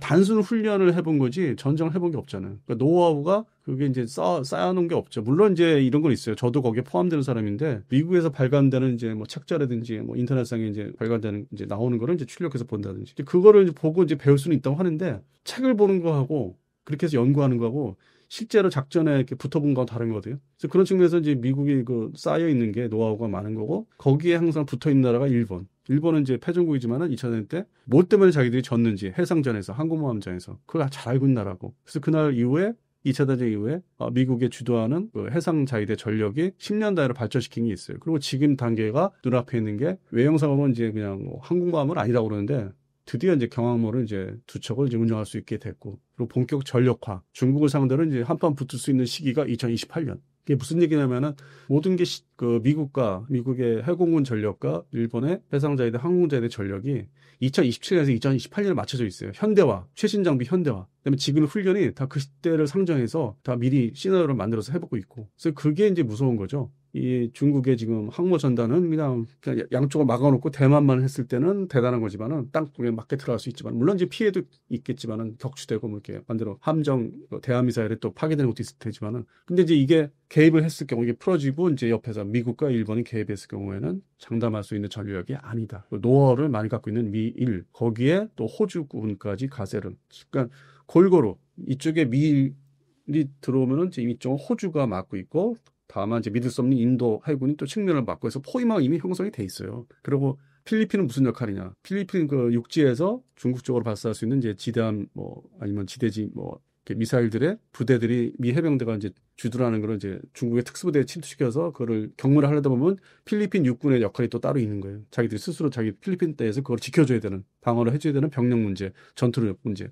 그래서 지금 사실 똘똘 뭉쳐 있죠. 미국 중심으로 일본, 필리핀, 호주, 인도 이렇게. 근데 거기에 이제 우리는 현재 뭐 일반 언론 지상에서 얘기하는 거는 제외되고 있고 뭐 소외되고 있다고 하는데 그런 측면은 아니고 먼저 말씀드린 대로 이제 한반도를 이제 전담하는 한반도는 네가 책임지고 막아라. 그래서 우리한테 역할이 다 넘어오고 있고 그러다 보니까 이제 핵무기를 제외한 전술 무기들은 아주 첨단화되고 이제 고성능화돼 있고 현무 파이브라든지 뭐 SLBM 해상 발사, 수중 발사죠. 이런 것까지 이제 다 해볼 때까지 해보는 거고. 점차 역할이 우리한테 지금 넘어오고 있어요. 한반도는 네가 확실하게 책임져라. 뭐 6.25 때 아니잖냐. 1950년대 아니잖아. 수준 자체가. 여러 가지로 세계적으로 인정받는 나라니까 군사력조차도 재래식 군사력은 전담을 해라. 만약에 이제 북한이 뭐 전술핵 무기라든지 핵무기 공격을 하면은 그때는 미 본토에서 해주겠다. 삼축으로 미국의 삼축으로. 그러니까 그것만 확실하게 보장할 테니까 전술적인 전쟁에서는 전담해라. 그 사이에 중국을 포위해서 억지를 하겠다. 그리고 지금의 이제 일본과 미국이 지금 그 전략은 전쟁을 먼저 일으키겠다. 이게 반대로 중국에서 볼 때 전쟁을 일으키겠다가 아니라 중국한테 얘기하는 게 미국과 일본이 중심으로 중국한테 얘기하는 게 전쟁 일으키지 마라. 하지 마라. 억제예요, 억제. 견제를 하면서 억제하는 거야. 나 이렇게 준비돼 있어. 일본 해상자위대도 이제 한국만 드디어 갖고 있고 F-35B 싣고 이제 28년부터 작전 배치되고 지금은 이제 곧 직전이지만 준비를 다 하고 있기 때문에 전쟁을 일으키면은 대만을 침공하면은 너도 여러 가지 손해를 이제 보고 망가진다. 그러니까 현상 유지를 하자. 그게 이제 양안 사태를 현상 유지를 하자는 거 미국 입장이고 두 번째는 한반도도 현상 유지를 이제 하는 게 원하는 거죠. 미국도. 중국도 사실 원해요. 한반도에서는 자기 또 대만이라는 목표가 있기 때문에 대만 접수하는 게. 그러니까 또 한쪽에서 한편으로는 반대로 이 전쟁을 또 일으켜서 뭐 시기가 또 맞아야 되는데 손발이 안 맞아갖고 이 북한이 이제 뭐 중국의 말을 전적으로 듣지는 않으니까 엇박자나면은 되레 자기들한테 부담이 될 수 있다 이거죠. 자기는 한 군데만 집중하는 게 차라리 좋은데. 근데 이제 이거를 이제 논리적으로 얘기하다 보면 저도 한때 그랬는데 동시에 전쟁이 일어난다. 그 논리가 저도 있었어요. 뭐 작년까지만 해도. 근데 중국은 또 그런 것 같지는 않아요. 이게 좀 일단이 있다는 걸 알기 있기 때문에 현상 유지. 또 미국은 또 양안 사태 현상 유지. 왜냐하면 이 말씀을 드린 이유가 항상 시간을 제가 강조하는데 지금 2025년인데 2015년, 2014년, 13년 그때도 양안사 때 전쟁이 일어난다고 하루가 멀다고 보도를 접했고 그럴 것 같아서 저도 대만 현지에 훈련할 때마다 갔어요. 아주 뻔질나게 아주 자주 갔어요. 아주 긴장감이 우리보다 더해. 근데 지금 10년 흘렀잖아요.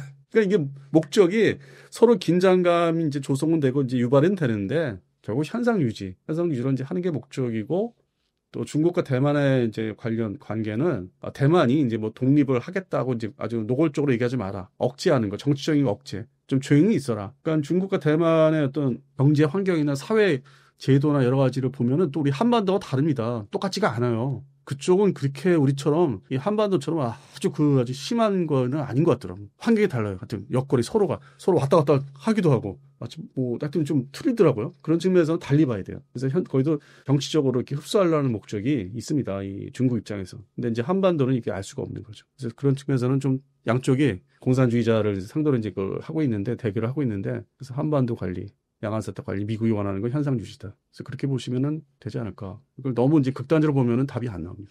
결국 전쟁이 내일 일어나요.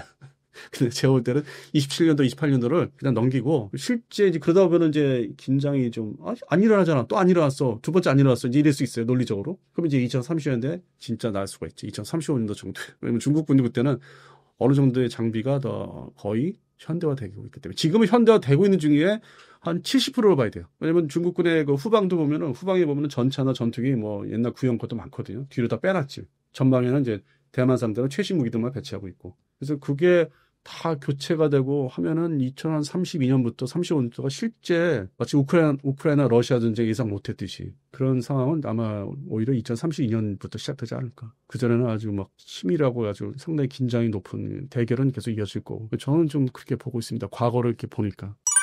중국이 자랑하던 WS-15 엔진도 균열이 생겼다는 보도가 있었습니다. 아직도 제대로 된 양산조차 못하고 있다는데요. 이 상태에서 제22 실전에서 통할 수 있을까요? 기존에 이제 장착해서 배치한 전투기들이 있지 않습니까? 그러면 그들도 뭐 나름대로 노력하는 게 있으니까 예산 투입하고 그러면 이제 그걸 현실화시켜서 만들어서 교체를 해야 되거든요. 개량력 같은 거를. 그럼 역시 뭐 또 시간, 돈이 투입은 뭐 알아서 뭐 획일적으로 하겠지만은 교체하는 시간이 있기 때문에 그거를 감안하면은 그런 이제 좀 제대로 추력이 안 나오는 엔진들을 교체하려면 향후 한 4, 5년? 그 말씀드린 배경에는 중국의 스텔스 전투기가 지금 현재 실전 배치된 거는 딱 하나지 않습니까? J-20인데 이게 2021년도만 해도 제가 데이터를 이제 외국에서 나온 데이터를 좀 받아보니까 2021년도만 해도 코로나 이제 끝나기 전인데 20대였어요. 실전 배치 부대가 생각지 않게. 그러다가 2024년 되니까 200대가 돼요.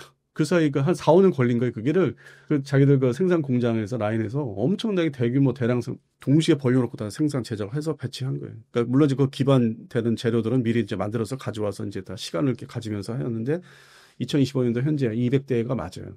한 5년 걸렸죠. 그래서 그런 걸 봤을 때는 지금의 문제가 되는 그런 뭐 장비들을 교체하는데 시간이 좀 걸리지 않을까. 그러니까 당장 전쟁을 이제 뭐 하면은 진짜 뭐 이렇게 비행하다가 고장 나거나 아니면 항속골이 짧게 나온다든지 뭐 추력이 이제 공중전을 할 때 추력이 모자란다든지 그런 문제가 계속 이어지고 있죠 현재. 왜냐하면 중국에 보유하고 있는 플랭커 시리즈 소위 그 최초의 S-27 시리즈가 중국화되면은 뭐 중국에서 만들면 J 뭐 11이라든지 뭐 15 함재기 그다음에 그걸 이제 슈퍼 플랭커 그러니까 SU-30을 자국화시킨 J-16이라든지 뭐 여러 종류가 이제 계속 증산되고 또 뭐 J11 최초의 자기들이 생산한 J11 중에서 뭐 또 계량 기호들이 또 붙기 때문에 대략적으로 제 머릿속에 있는 것만 해도 중국에 보유하고 있는 프랭커 시리즈 종류가 10종류예요. 그럼 거기에는 이제 순수 러시아산이 있고 반 러시아산이 있고 중국산이 있고 다 뒤섞여 있단 말이에요. 그 부대별로 다 그 사정이 틀릴 거고. 그래서 오히려 그게 단점이 돼서 그거를 이제 현대화시키는데 그 이제 세부적인 현대화시키는 데는 또 향후 5년이 걸리지 않을까. 근데 뭐 당장 대만을 이제 침공하려 하면 다 동원되긴 하죠. 또 대만만 상대했을 때는 다 그게 유효한 전력이기 때문에 다 쓸만한 전력인데 이게 이제 대만이 아닌 미국과 일본의 전력이 항공 전력이 와서 다 막 섞일 때는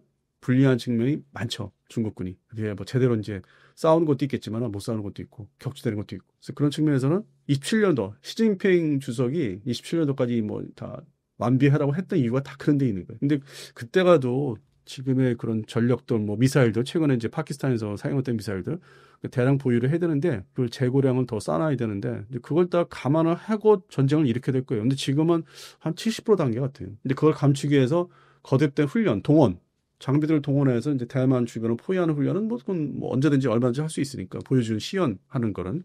그래서 그걸 보고 이제 우린 내일 당장 전쟁을 한다 하는데 아직은 뭐 그 직전은 맞아요. 그러니까 시진핑 주석 얘기한 27년도가 다 이유가 있는 거예요. 지금은 25년도입니다. 우리가 이제 긴장을 진짜 하는 거는 27년도에 새해부터 이제 긴장을 해야 되겠죠. 진짜 일으킬까? 근데 실제로는 이제 그것도 몇 년 넘길 것 같아요. 그리고 새로운 이제 중국의 지도 체제가 또 그때 가서 바뀌면은 근데 자기들의 목적하는 바는 계속 그러니까 이어지고 유지되는데 조금 시간이 지연되는 딜레이 되다가 이제 생각지 못한 시기에 진짜 일어날 수는 있다. 너를 지금 당장 뭐 2025년도 일어난다고 할 수는 없고 가까운 미래는 이제 가능하다. 이제 그 시간이 이제 좁혀지고 이제 가까워지고 있다. 그래서 그 좋은 이제 사례가 이제 러시아가 우크라이나 침공한 거. 그거 2014년도 이제 크림반도 이제 그 침공이 있었고 러시아가. 근데 그때는 뭐 특수부대를 많이 동원했죠. 이게 러시아군인지 아닌지 알 수 없게. 그래서 많이 서방 측에서 놀라고 저도 많이 좀 혼동이 있었는데 그러고 나서 그게 가라앉은 다음에 일부 점령을 하고 나서 그러고 나서 2022년도 2월 24일 날 그거는 정말 예측을 못했죠. 그 직전에 정찰 위성, 서방 측의 정찰 위성들이 이제 봐가지고 다 모여 있다. 근데 그것도 사실 설마 했었죠. 이게 진짜 바로 들어갈 건지 쳐들어갈지.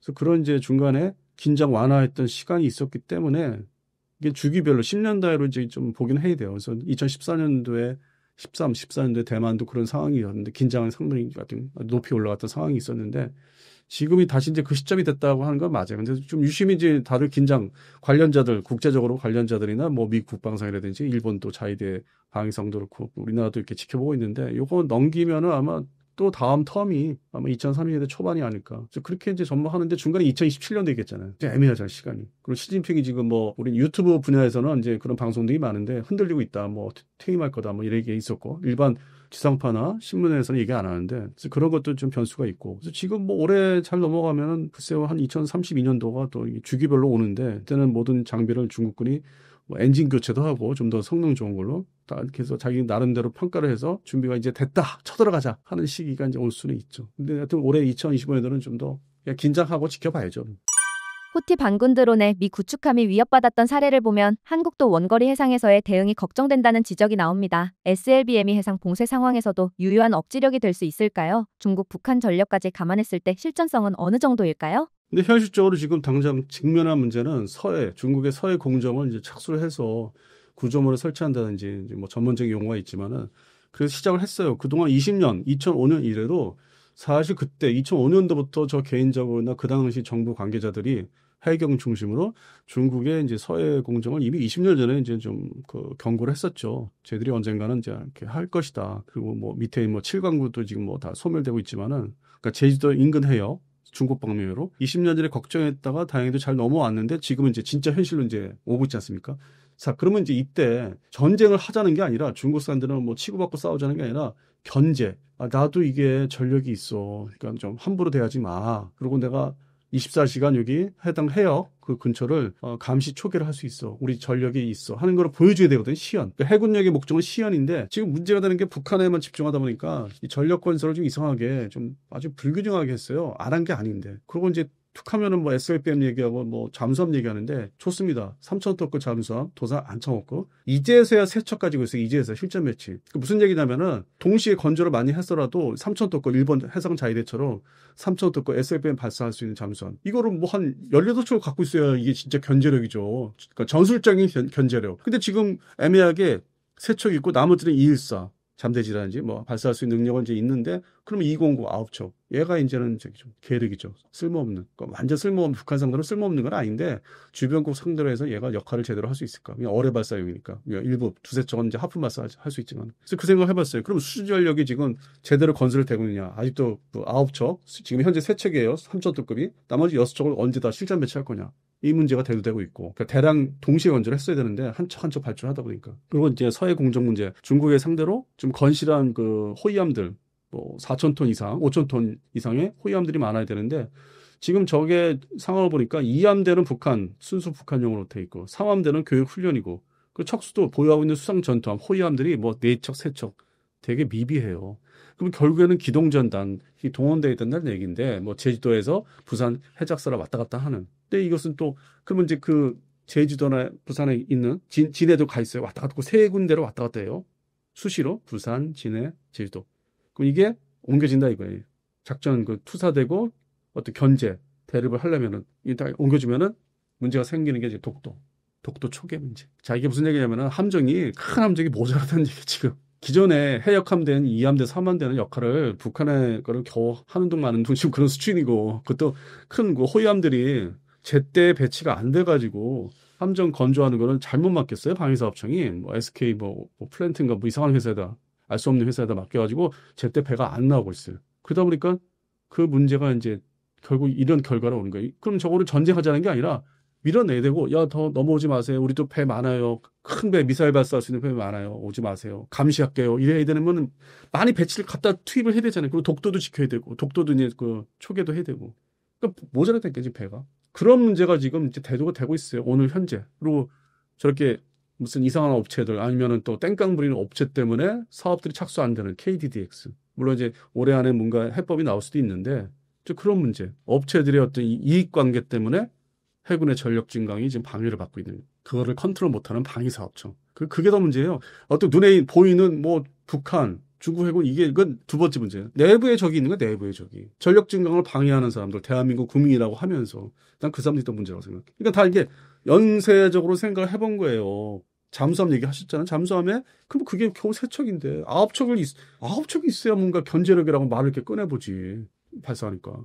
발사관도 6개, 10개짜리. 지금 겨우 세 척인데 나머지 214, 209는 벌써 옛날 개념이고 물론 이제 북한은 또 그거를 불안하니까 뭐 자기들 똑같은 잠수함을 한다, 뭐 그다음에 북한파 이지스함 뭐 한다 하는 게 이제 그런 거거든요. 근데 이제 그건 이제 시작이니까 그들 역시 뭐 좀 건설하려면 나름대로 자기들 확보하려면 시간 많이 걸릴 거고. 그래서 북한이 문제가 아니라는 거지. 지금 북한의 신형 뭐 쓰러진 배가 문제, 그거 뭐 관심도 없어요. 쓰러진 거를 다시 세우는 건 나 관심 없어, 진짜. 그건 걔네들 문제야. 우리가 왜 관심을 해둬야 돼? 우리 전력 건설 내부의 적 때문에 지금 제대로 배 착수도 못하고, 그리고 엉뚱한 호위함 뭐 이번 6월 20일 날 겨우 한 척 나온다는 거, 그 회사에서 뭐 건조했다는 거, 말도 안 되는 회사에서 건조했다는 거, 그거 자기들이 제때 못 만드니까 전통적인 그 방산업체 가서 기술 달라고 뭐 끼우꼬려가지고 겨우 뭐 6월 20일 날 뭐 건조식을 갔는지 맞는지 모르겠지만은 그게 결과적으로 이 서해 공정에 나가야 될 배들이 지금 모자란 거 아닙니까? 그게 더 문제예요. 지금 실제적으로 북한을 뭐 견제하고 뭐 수직 발사관 이게 그건 두 번째 문제라는 거죠. 그게 제 최근에 이제 서해 사태를 보면서 생각을 정리한 겁니다. 폴란드 국방장관이 더는 미그-29 못한다며 러시아 무기 전면 퇴출을 선언했습니다. 이건 단순 교체가 아니라 러시아 무기의 신뢰 자체가 무너졌다는 말 아닌가요? 실제로 러시아 전차와 미사일이 우크라이나에서 무너지는 걸 보면 신호는 확실한 걸까요? 근데 동구 유럽에서는 그 우크라이나 이제 그쪽 쪽에서는 아직도 러시아제 무기가 주력 무기예요. 특히 전차가 T-72 계열이 종류가 되게 많은데 뭐 M 시리즈로 해가지고 뭐 여러 가지 다 외울 수 없을 정도로 많아요. 그게 이제 500여 대가 또 주력이더라고요. 아직 전쟁을 이제 그 4년, 2, 3, 4, 5, 4년 차로 들어가는데도 우리가 이제 영상에서 보면은 다 파괴되고 없을 것 같죠. 아직도 500대가 주력이에요. 우크라이나 육군 자체만 해도. 그 무슨 얘기냐면 이제 옆에 있는 바로 붙어 있는 폴란드, 그다음 밑에 있는 루마니아나 이제 뭐 체코, 슬로바키아, 뭐 슬로베니아 다 있었잖아요. 거기서 이제 구소련제, 러시아제 무기들을 자기들이 줄 수 있는 건 다 줬어요. 그리고 지금 말한 이제 미그-29에 대한 거는 그 몰래 부품을 뭐 조달했다는 거는 뭐 러시아에 어떻게 침투해가지고 훔쳐왔다는 게 아니라 기존에 이제 미그-19가 전 세계에 많이 퍼져 있는데 사용국들이 많은데 그들 나라한테 원조를 받는 거죠. 왜냐면은 폴란드 공군도 아직도 미그-19가 외형상 갖고는 있어요. 있는데 이것까지 이제 막 주면은 자기들 전력도 비우는 거고 왜냐면 F-50이 안 들어와 있기 때문에 현재 F-35나 구형 무기라도 갖고 있어야 되는 존재하는 거 그 이유까지 그런 거고 갖고는 있어야 되고 넘겨서 바로 물건이 들어오면서 밀어내기 하는데 그걸 못 하는 거고 그러면 보유하고 있는 미그-29 중에서 한 절반의 부품을 속에 있는 부품을 이렇게 뜯어내서 보냅니다. 그리고 그건 이제 외형만 있고 아주 빈 껍데기 되는 거예요. 비행할 수 없는. 그러니까 그걸 했다는 거예요.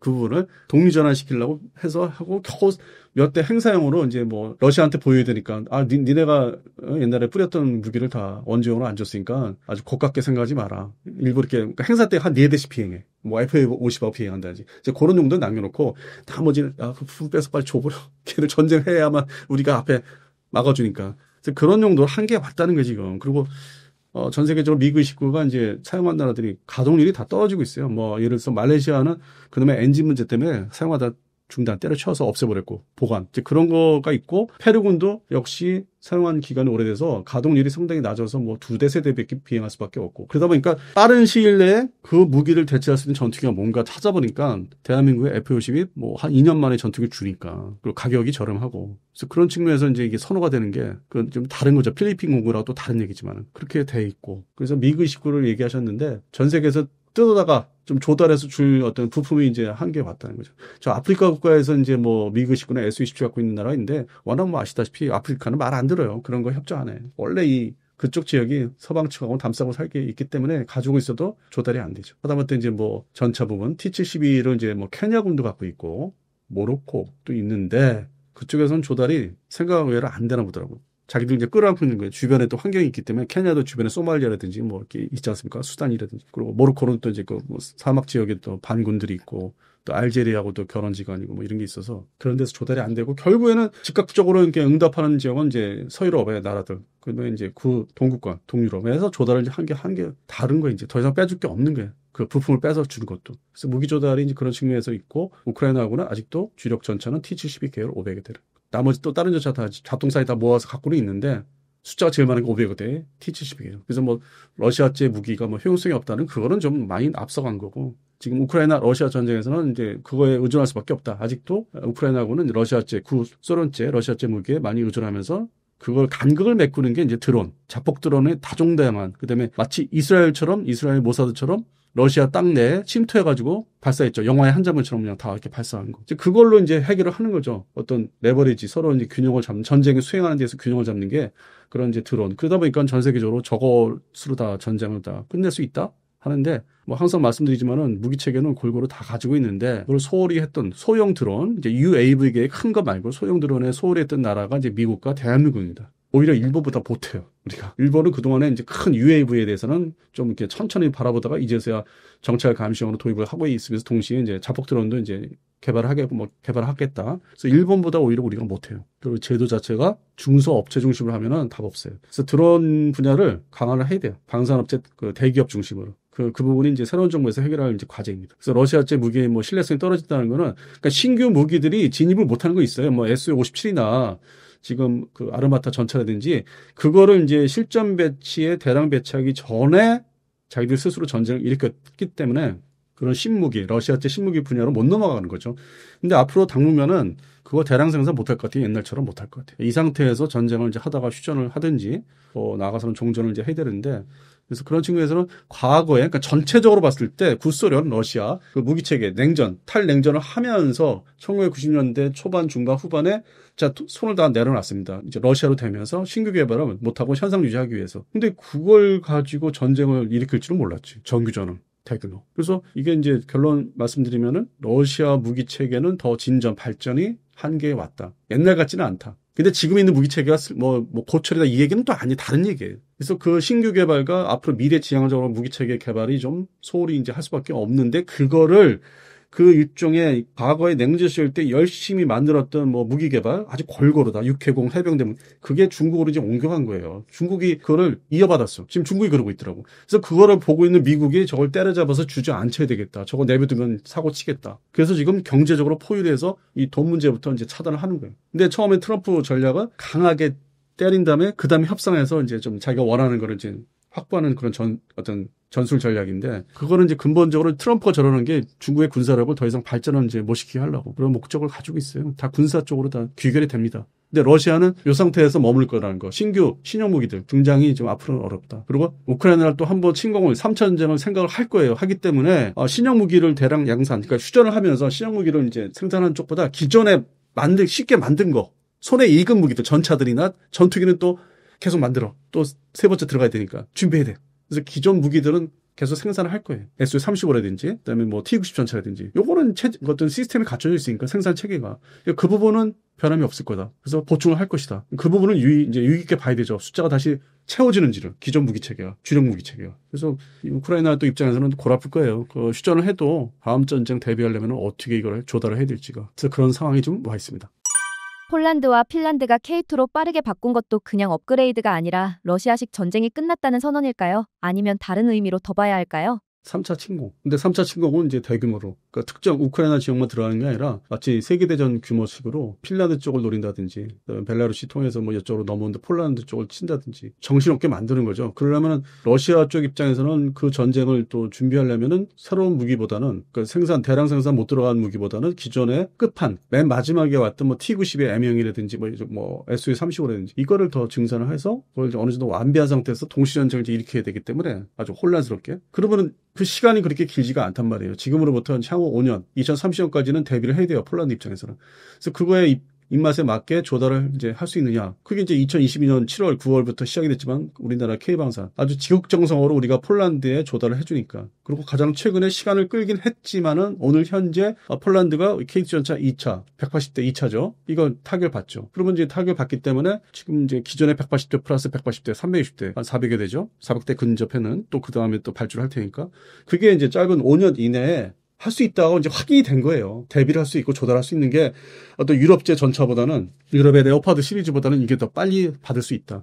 그리고 성능이 아주 뭐 대등하다. 뭐 이게 뭐 모자랄 게 하나도 없다. 그리고 또 그 사이에 FA50 개량형 그게 PL 버전이 또 다 들어올 거고. 그러면 그때 이제 미그식 거 부품 다 빼서 사실 그냥 빈 껍데기만 있는 미그식 거를 완전하게 이제 고철 처리로 보낼 수 있죠. FA50 PL력이 다 그거를 다 대신 해주니까. 그리고 미국에서 F-35가 또 차근차근 들어오고 그렇게 해서 전력 증강이 3차 어떤 침공을 대비하는 목적이기 때문에 이게 뭐 찬밥 더운밥 가릴 때는 아니고 이미 확정진 거를 빨리 제 시간에 받아야 되고 우리 K방선, 카이나, 현대로템이 열심히 또 해줘야 되고 그러면은 저 폴란드에서 목적한 바 그게 인정이 되고 그걸 인해서 이제 담보로 이제 신뢰성이 쌓여가지고 다른 나라에서도 이제 우리나라 제품을 진짜 선택을 이제 할 날이 온다. 지금은 좀 미비해요. 아직은 그 전 단계예요. 이제서야 폴란드 K2PL이 계약이 이제 임박했다고 6월달에 이제서야 됐으니까 그것도 뭐 제가 말한 대로 한 2, 3년 걸렸죠. 시간이 많이 걸렸죠. 근데 타결을 진 거고 이제 싸이만 남아있고. 그래서 그런 게 이제 담보가 되고 러시아는 기존의 제품들을 더 증산을 할 것이다. 즉 기존 장비의 대결판이고 마치 우리가 흔히 얘기하는 뭐 K3 전차나 뭐 아르마타 전차의 대결은 그건 아닌 걸 보고 있습니다. 말레이시아도 중국과 러시아 기종을 제치고 한국 FA50을 선택했습니다. 국방부는 이미 검증된 능력이라며 중국 L-15, 러시아 미그-35를 밀어냈다고 밝혔는데요. 동남아도 이제 러시아, 중국 무기는 안 믿겠다는 신호일까요? 특히 말레이시아는 2015년도 전후로 해서 러시아제 미그-29를 도입해서 운영을 이제 했었는데 엔진이 그 수명이 짧아가지고 원하는 시간이 안 돼가지고 결국 이제 중간에 이제 사용 중단을 해버렸어요. 그래서 그날로부터 이제 고민을 많이 했죠. 러시아제 전투기의 한계를 이제 바라보고, 근데 또 한편으로 이제 대형 전투기인 SU-30을 이제 가지고 있는데, 그것도 운영 유지가 그렇게 쉽지는 않고. 근데 항공전력은, 말레이시아 공군의 항공전력은 이제 35대, 37대 규모고, 주변국에 비해서 좀 규모가 작아요. 그리고 더 작은 나라가 있죠. 필리핀이 있는데, 이 말레이시아는 전통적으로 싱가포르나 인도네시아, 태국하고 경쟁하는, 여러 가지 심리적으로 경쟁하는, 군사력도 경쟁하고 대등하게 가야 되는. 그래서 그런 측면에서 미그 29에 너무 실망을 해가지고 러시아제는 이제 배제를 하는 거죠. 이게 사면 안 되겠다. 그 후속 군소 지원도 뭐 돈만 많이 달라고 그렇지 제대로 이제 그걸 해주지도 못하고 딱딱 그 시간에 맞추고 틀에 맞춰서 그걸 못하는 걸 겪었기 때문에 벗어나서 이제 유럽제 전투기로 살펴봤는데 뭐 가격만 비싸지 뭐 이렇게 조달하기 또 쉽지도 않고 그래서 이제 이것저것 따져보다가 이제 폴란드가 2022년 FA50을 발주하는 걸 보고서 근데 그동안에 이제 관심은 있었는데 이 동남아 국가들이 이제 태국이나 인도네시아, 필리핀이 도입을 하니까 자기도 이거 사야 되나 이제 고민을 하다가 이게 모든 조건이 맞아가지고 폴란드가 이제 이거를 개량용으로 가져간다 하니까 자기들 조건은 기존 버전이 아닌 개량 버전에 한해서 발주를 이제 하겠다. 오랜 기간 이제 시간을 끌어왔는데 사주겠다. 그리고 그 전력이 들어오면은 기존에 영국제 호크 200계열 그 경전투기가 있는데 이거는 이제 1990년대 도입을 한 건데 이제 그 운영 수명이나 전투 능력이 이제 한계 왔어요. 그래서 거기에 딱 어떤 맞춤형으로 이제 들어온 게 FA50 M형이죠. 기존에 이제 미그 29 퇴역시킨 그 공백도 메꿀려 하다 보니까 골고루 없는 돈에 FA50으로 미그 29의 공백과 호크 200의 공백까지 이제 그냥 대체하면서 전력 화력, 공중 화력 투사할 수 있는 거 그거를 FA50으로 가면서 여기서 중요한 게 이제 엔진 문제인데 역시 앞서 말씀드린 대로 F404 미국의 제너럴 일렉트릭사의 F404 엔진이 이제 FA50 달렸지 않습니까? 장착되지 않습니까? 근데 이걸 사용을 해봤어요. 지금 하고 있어. 말레이시아 공군이 90년대 미국제 FA18 복자형 혼합 8대를 도입을 해서 잘 쓰고 있어요. 거기에 들어간 엔진이 F404. 그러니까 이미 경험을 해봤는데 이게 이제 돈만 주면은 정비나 군수 지원이 좀 되는 거예요. 하다못해 뭐 인접한 호주의 이제 업체한테 의뢰해가지고 하고 있는데 문제가 없는 거예요. 그래서 야 엔진이 중요하다. 미그 19 때 겪어봤지 않냐. 가동력 출격할 때 가동률이 좋아야 되니까 문제가 없어야 되고. 그래서 F18D에서 이제 경험이 있어서 여러 가지 이제 폴란드 상황도 그렇고 해서 다 결부가 돼서 FA50 M형을 18대를 발주하고 있고 이제 올 연말부터 이제 뭐 한 대씩 들어온다고 하는데 그게 기다리고 있고. 그러면서 이제 동시에 이거 가지고도 전력이 모자란다 싶으니까 미국한테 얘기해가지고 이거 승인을 해줘야 되니까 쿠웨이트 공군에서 이제 퇴역하는 그 기존의 혼합 32대를 또 받아오기를 승인을 이제 3년 기다렸다가 승인을 받아요. 그것도 엔진의 F494인지. 그러니까 이게 엔진에서 다 이제 공통점이 나오잖아요. 미그 19 엔진에 아주 질려가지고 결국 엔진은 한 종류로 하면은 기체는 달라도 전력 증강이 되고 가동률이 높아진다. 특히 FA18 호넷은 해상 타격 하프 미사일 발사하는 전력이다. 미국도 이거를 또 원하고 있는 게 간접적으로 그쪽 지역을 네가 좀 전담을 해라. 내가 승인을 해줄게. 사가라. 중고 전투기지만은 쓸만하다. 그래서 호넷 전투기, 전투 공격기 전력과 함께 FA50이 이제 쌍을 이제 이루어서 작전 배치되면은 말레이시아도 좋고 미국 입장에서도 간접적으로 좋고 우리 또 수출에 좋고 엔진은 F404 엔진이야. 통일돼 있고 엔진 계열은 미국의 제너럴 일렉트릭사가 전담해서 지원할 수 있고 호주에 또 뭐 이렇게 정비업체도 개입을 해서 해주고 돈 받고 그러니까 이런 걸 다 맞춘 거예요. 합을 경험을 러시아 전투기가 엔진이 문제가 결국 중국 얘기도 하셨지만은 러시아제 엔진이 문제가 결국 일으킨 거예요. 그걸 이제 우리가 덕을 본 거죠. 결과적으로.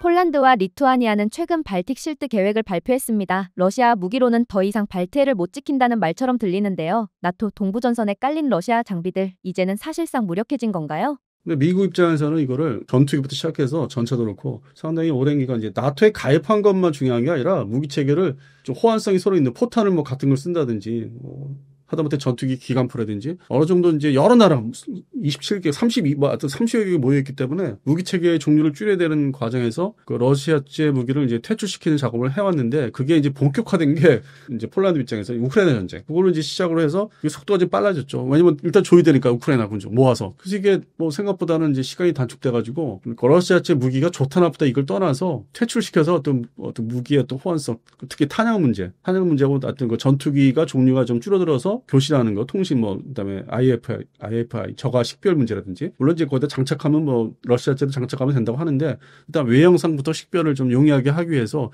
통일성을 갖기 위해서 이제 서방제 뭐 전투기 스웨덴제든 프랑스제든 아니면 영국제, 유로파 타이푼 미국제. 지금 이만큼 숫자가 있으면 줄여야 되는 종류부터 줄여야 된다. 그 전투기, 전차. 특히 그 부분에서 많이 이제 자주포도 그렇고. 거기에 이제 우리가 폴란드 중심으로 해서 K9 자주포는 이제 유럽 뭐 북유럽도 그렇고 동구권도 그렇고 이제 좀 표준화 장비로 들어가긴 했어요. 사실 다행히도. 그리고 애초에 개발이 K9 자주포가 미국의 그 기술에 기반해서 개발이 돼갖고 또 일부 시스템은 또 영국제라든지 서유럽제 어떤 그 시스템 컴포넌트를 또 받아서 응용해가지고 발전시키고 또 있기 때문에 생소한 무기가 아니에요. K9 자주포가 금방 익숙해지는 무기 체계이기 때문에 그런 면에서 러시아제 무기는 이 성능이 좋다나부터 떠나서 어떤 이게 대결하기 있어서는 무기의 어떤 서로 어떤 대립성을 가져야 되기 때문에 정리가 이제 어느 막바지 단계에 왔어요. 다음 과제는 이제 그쪽은 이제 전통적으로 해상 분야가 중요시는 안 되는데 발티크 문제라든지 그쪽에 또 중간 지대가 있으니까 그래서 해군 부분도 지금 정리를 하는데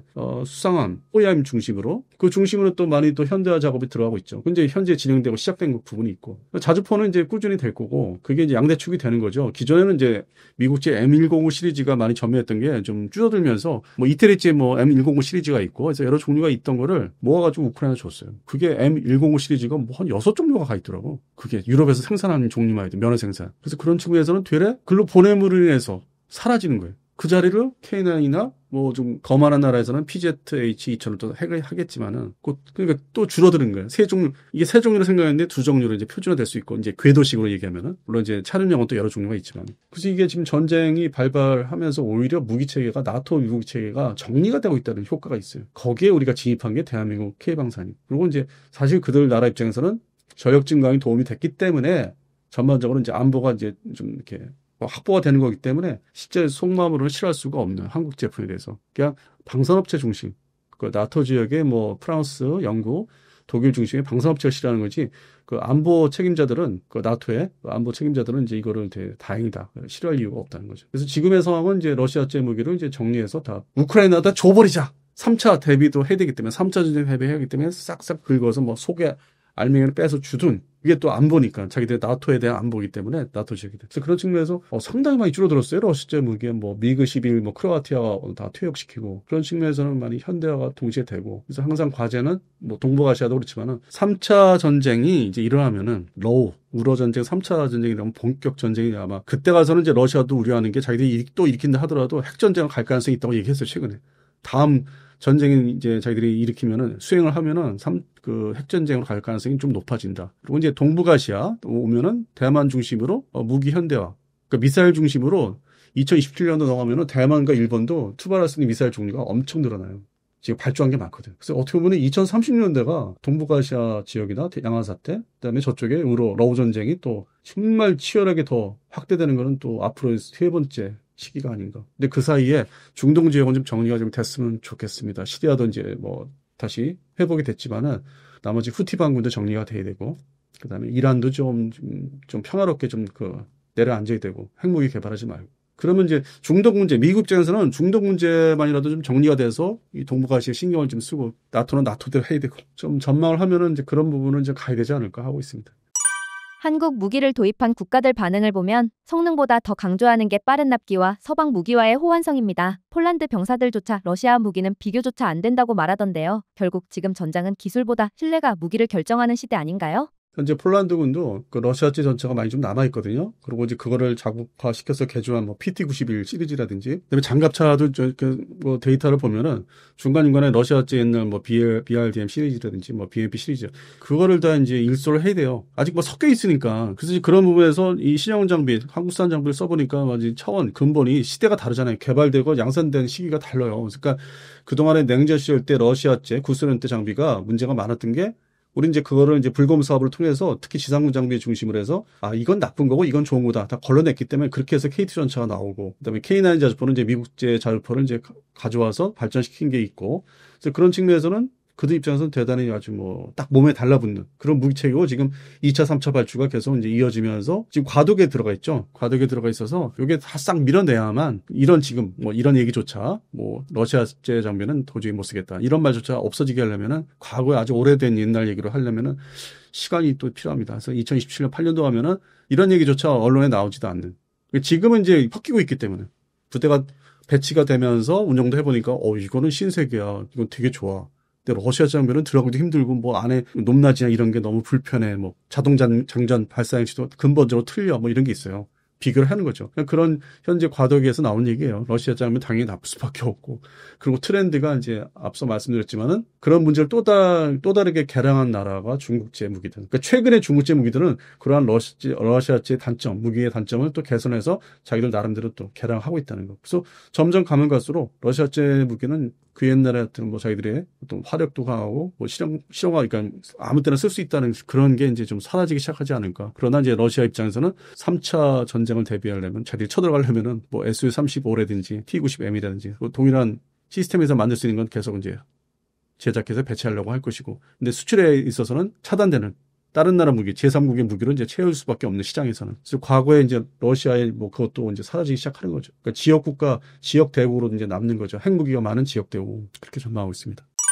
한국 무기가 동유럽을 넘어 동남아와 인도까지 퍼지고 있습니다. 빠른 납기와 맞춤형 현지화가 무기 시장의 게임 체인저가 된 건데요. 이 흐름이 계속 이어질까요? 아니면 전쟁 특수로 인한 일시적 현상일까요? 이것도 이제 K 방산도 우리 혼자 하는 게 아니기 때문에 무슨 뭐 전차 자주포는 이제 국산화율이 높아지고 있고 이제 그 단계로 진입했으니까 좀 다르겠지만은 이 항공기 분야, 이 전투기 분야에서는 이제 KF-11도 엔진이 뭐 여전히 미국제고, 그러면 이제 서로 이제 미국하고 또 협의해야 되는 것도 있고 얽혀 있기 때문에 K 방산은 지금 이제 안정권에 들어가고 이제 있는데, 그게 이제 동남아 시장에서는 이제 미국도 한국제 무기의 어떤 진출을 이제 좀 같이 이렇게 도와주는 입장이고, 그게 수출에 대해서 방해하지 않고, 이제 이걸 벗어나서 중동 시장도 장악을 해야 되는데 거기는 워낙 복잡하기 때문에 유럽에 또 이해관계가 많고 서유럽에, 그래서 거기는 좀 뭐 아직은 뭐 그렇게 전반적으로 장악을 못했고 한 두세 개의 나라를 이제 우리가 잡은 거기 때문에 한 25% 점유율이 있고, 그리고 전통적으로 이제 돈이 없는 나라, 아프리카는 좀 뭐 생각할 수가 없고, 북아프리카 빼놓고 모로코나 이제 이집트 빼놓고 나머지 그 밑에 들어가면은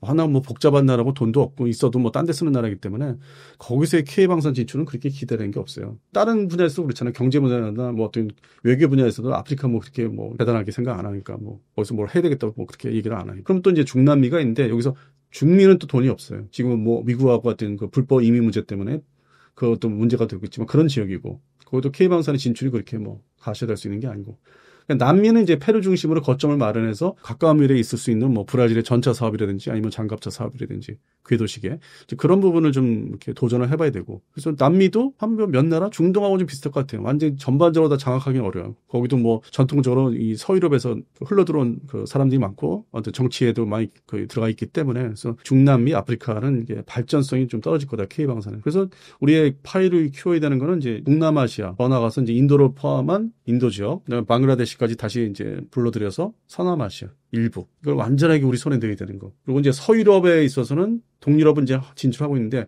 서유럽은 그것도 전망이 돈들이 있고 뭔가 사야 되는 그 어떤 구매 능력은 있는데, 자기들 방산이 워낙 그 뭐 전통적으로 기술도 좋다, 뭐 돈도 있다 해가지고 거기가 상당히 혼전이 예상되고, 그래서 다시 돌아오면은 결국 동남아시아 시장을 다 장악을 해야 되지 않을까. 그래서 그게 더 나가서는 이제 베트남도 생각할 수 있는데, 워낙 뭐 베트남 복잡하잖아요. 그리고 제가 베트남 뭐 K9 전차 자주포 얘기했다가 싫어하는 분들이 많다는 걸 알고 있고, 왜 저긴 전통적으로 적가통일한 나라고 또 북한하고 친한데 굳이 우리 무기를 팔아서 또 이 기술이나 내용들이 뭐 북한으로 넘어가는 거 찜찜하다, 그런 얘기 있고, 그러다 보면 결국 뭐 태국, 뭐 인도네시아, 그다음에 뭐 말레이시아, 필리핀, 뭐 브루나이도 이제 포함시키고, 뭐 호주도 들어가고, 오세아니아지만은 뭐 뉴질랜드는 잘 모르겠고 작은 나라니까 뭐 구매력이 좀 떨어지고, 그런 나라들, 그다음에 캐나다에 잠수함 수출을 해야 되는데 그것도 아직 알 수 없고, 그런 걸 생각하면은 지상 장비, 기갑 장비나 화력 장비, 포병이죠. 그다음에 전투기 부분에서는 한계가 어느 정도 보이긴 하는데 KF-11을 이제 몇 나라 다 추가할 수는 있고, 근데 여기서 이제 신규 도전해서 개발해야 되는 분야가 역시 수상전투함하고 이제 잠수함 분야죠. 이건 아직 미지수예요. 터지기 직전이기 때문에. 특히 이 잠수함 시장은, 재래식 잠수함은 독일이 209급을 하도 많이 팔아가지고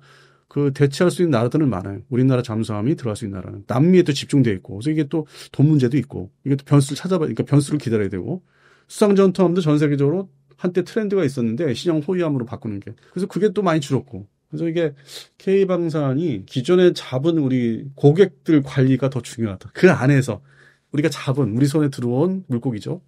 이 고객들 관리를 더 철저해서 더 살 수 있게, 우리가 더 팔 수 있는, 거기에 더 집중해야 되지 않을까. 그러면서 뭐 잠수함이나 수상전투 수출도 좀 노려보고, 그리고 KF-11은 진짜 중동 시장에 지금의 뭐 25% 두세 개 나라 점유했으면은 뭐 한 뭐 5나라 이상으로 판매를 할 수 있는 그런 날이 좀 오게끔 만들고, 물론 이제 경쟁이 또 있죠. 전투기에서도 TURK도 있고. 그래서 만만치 않아요. 지금 K방산이 그렇게 뭐 잘 되고 있다, 잘 될 것이다 이렇게 할 시기는 뭐 아직은 아닌 것 같아요. 가봐야 되지 않을까. 그래서 그런 부분에서 우리 시청자분들도 지속적으로 이렇게 살펴보셔야 돼요. 특정 뭐 이렇게 유튜브 방송에 과장된 얘기를 그냥 고지것대로 믿으면은 우리는 이미 뭐 전 세계를 장악한 건데 그렇지는 않습니다, 아직은. 그래서 관심이 있으신 것만큼 이렇게 들여다보시면 돼요. 계속 좀 제대로 얘기하는 데를. 그러면 이제 정보를 얻을 수 있고 전망이 서는 거죠. 예.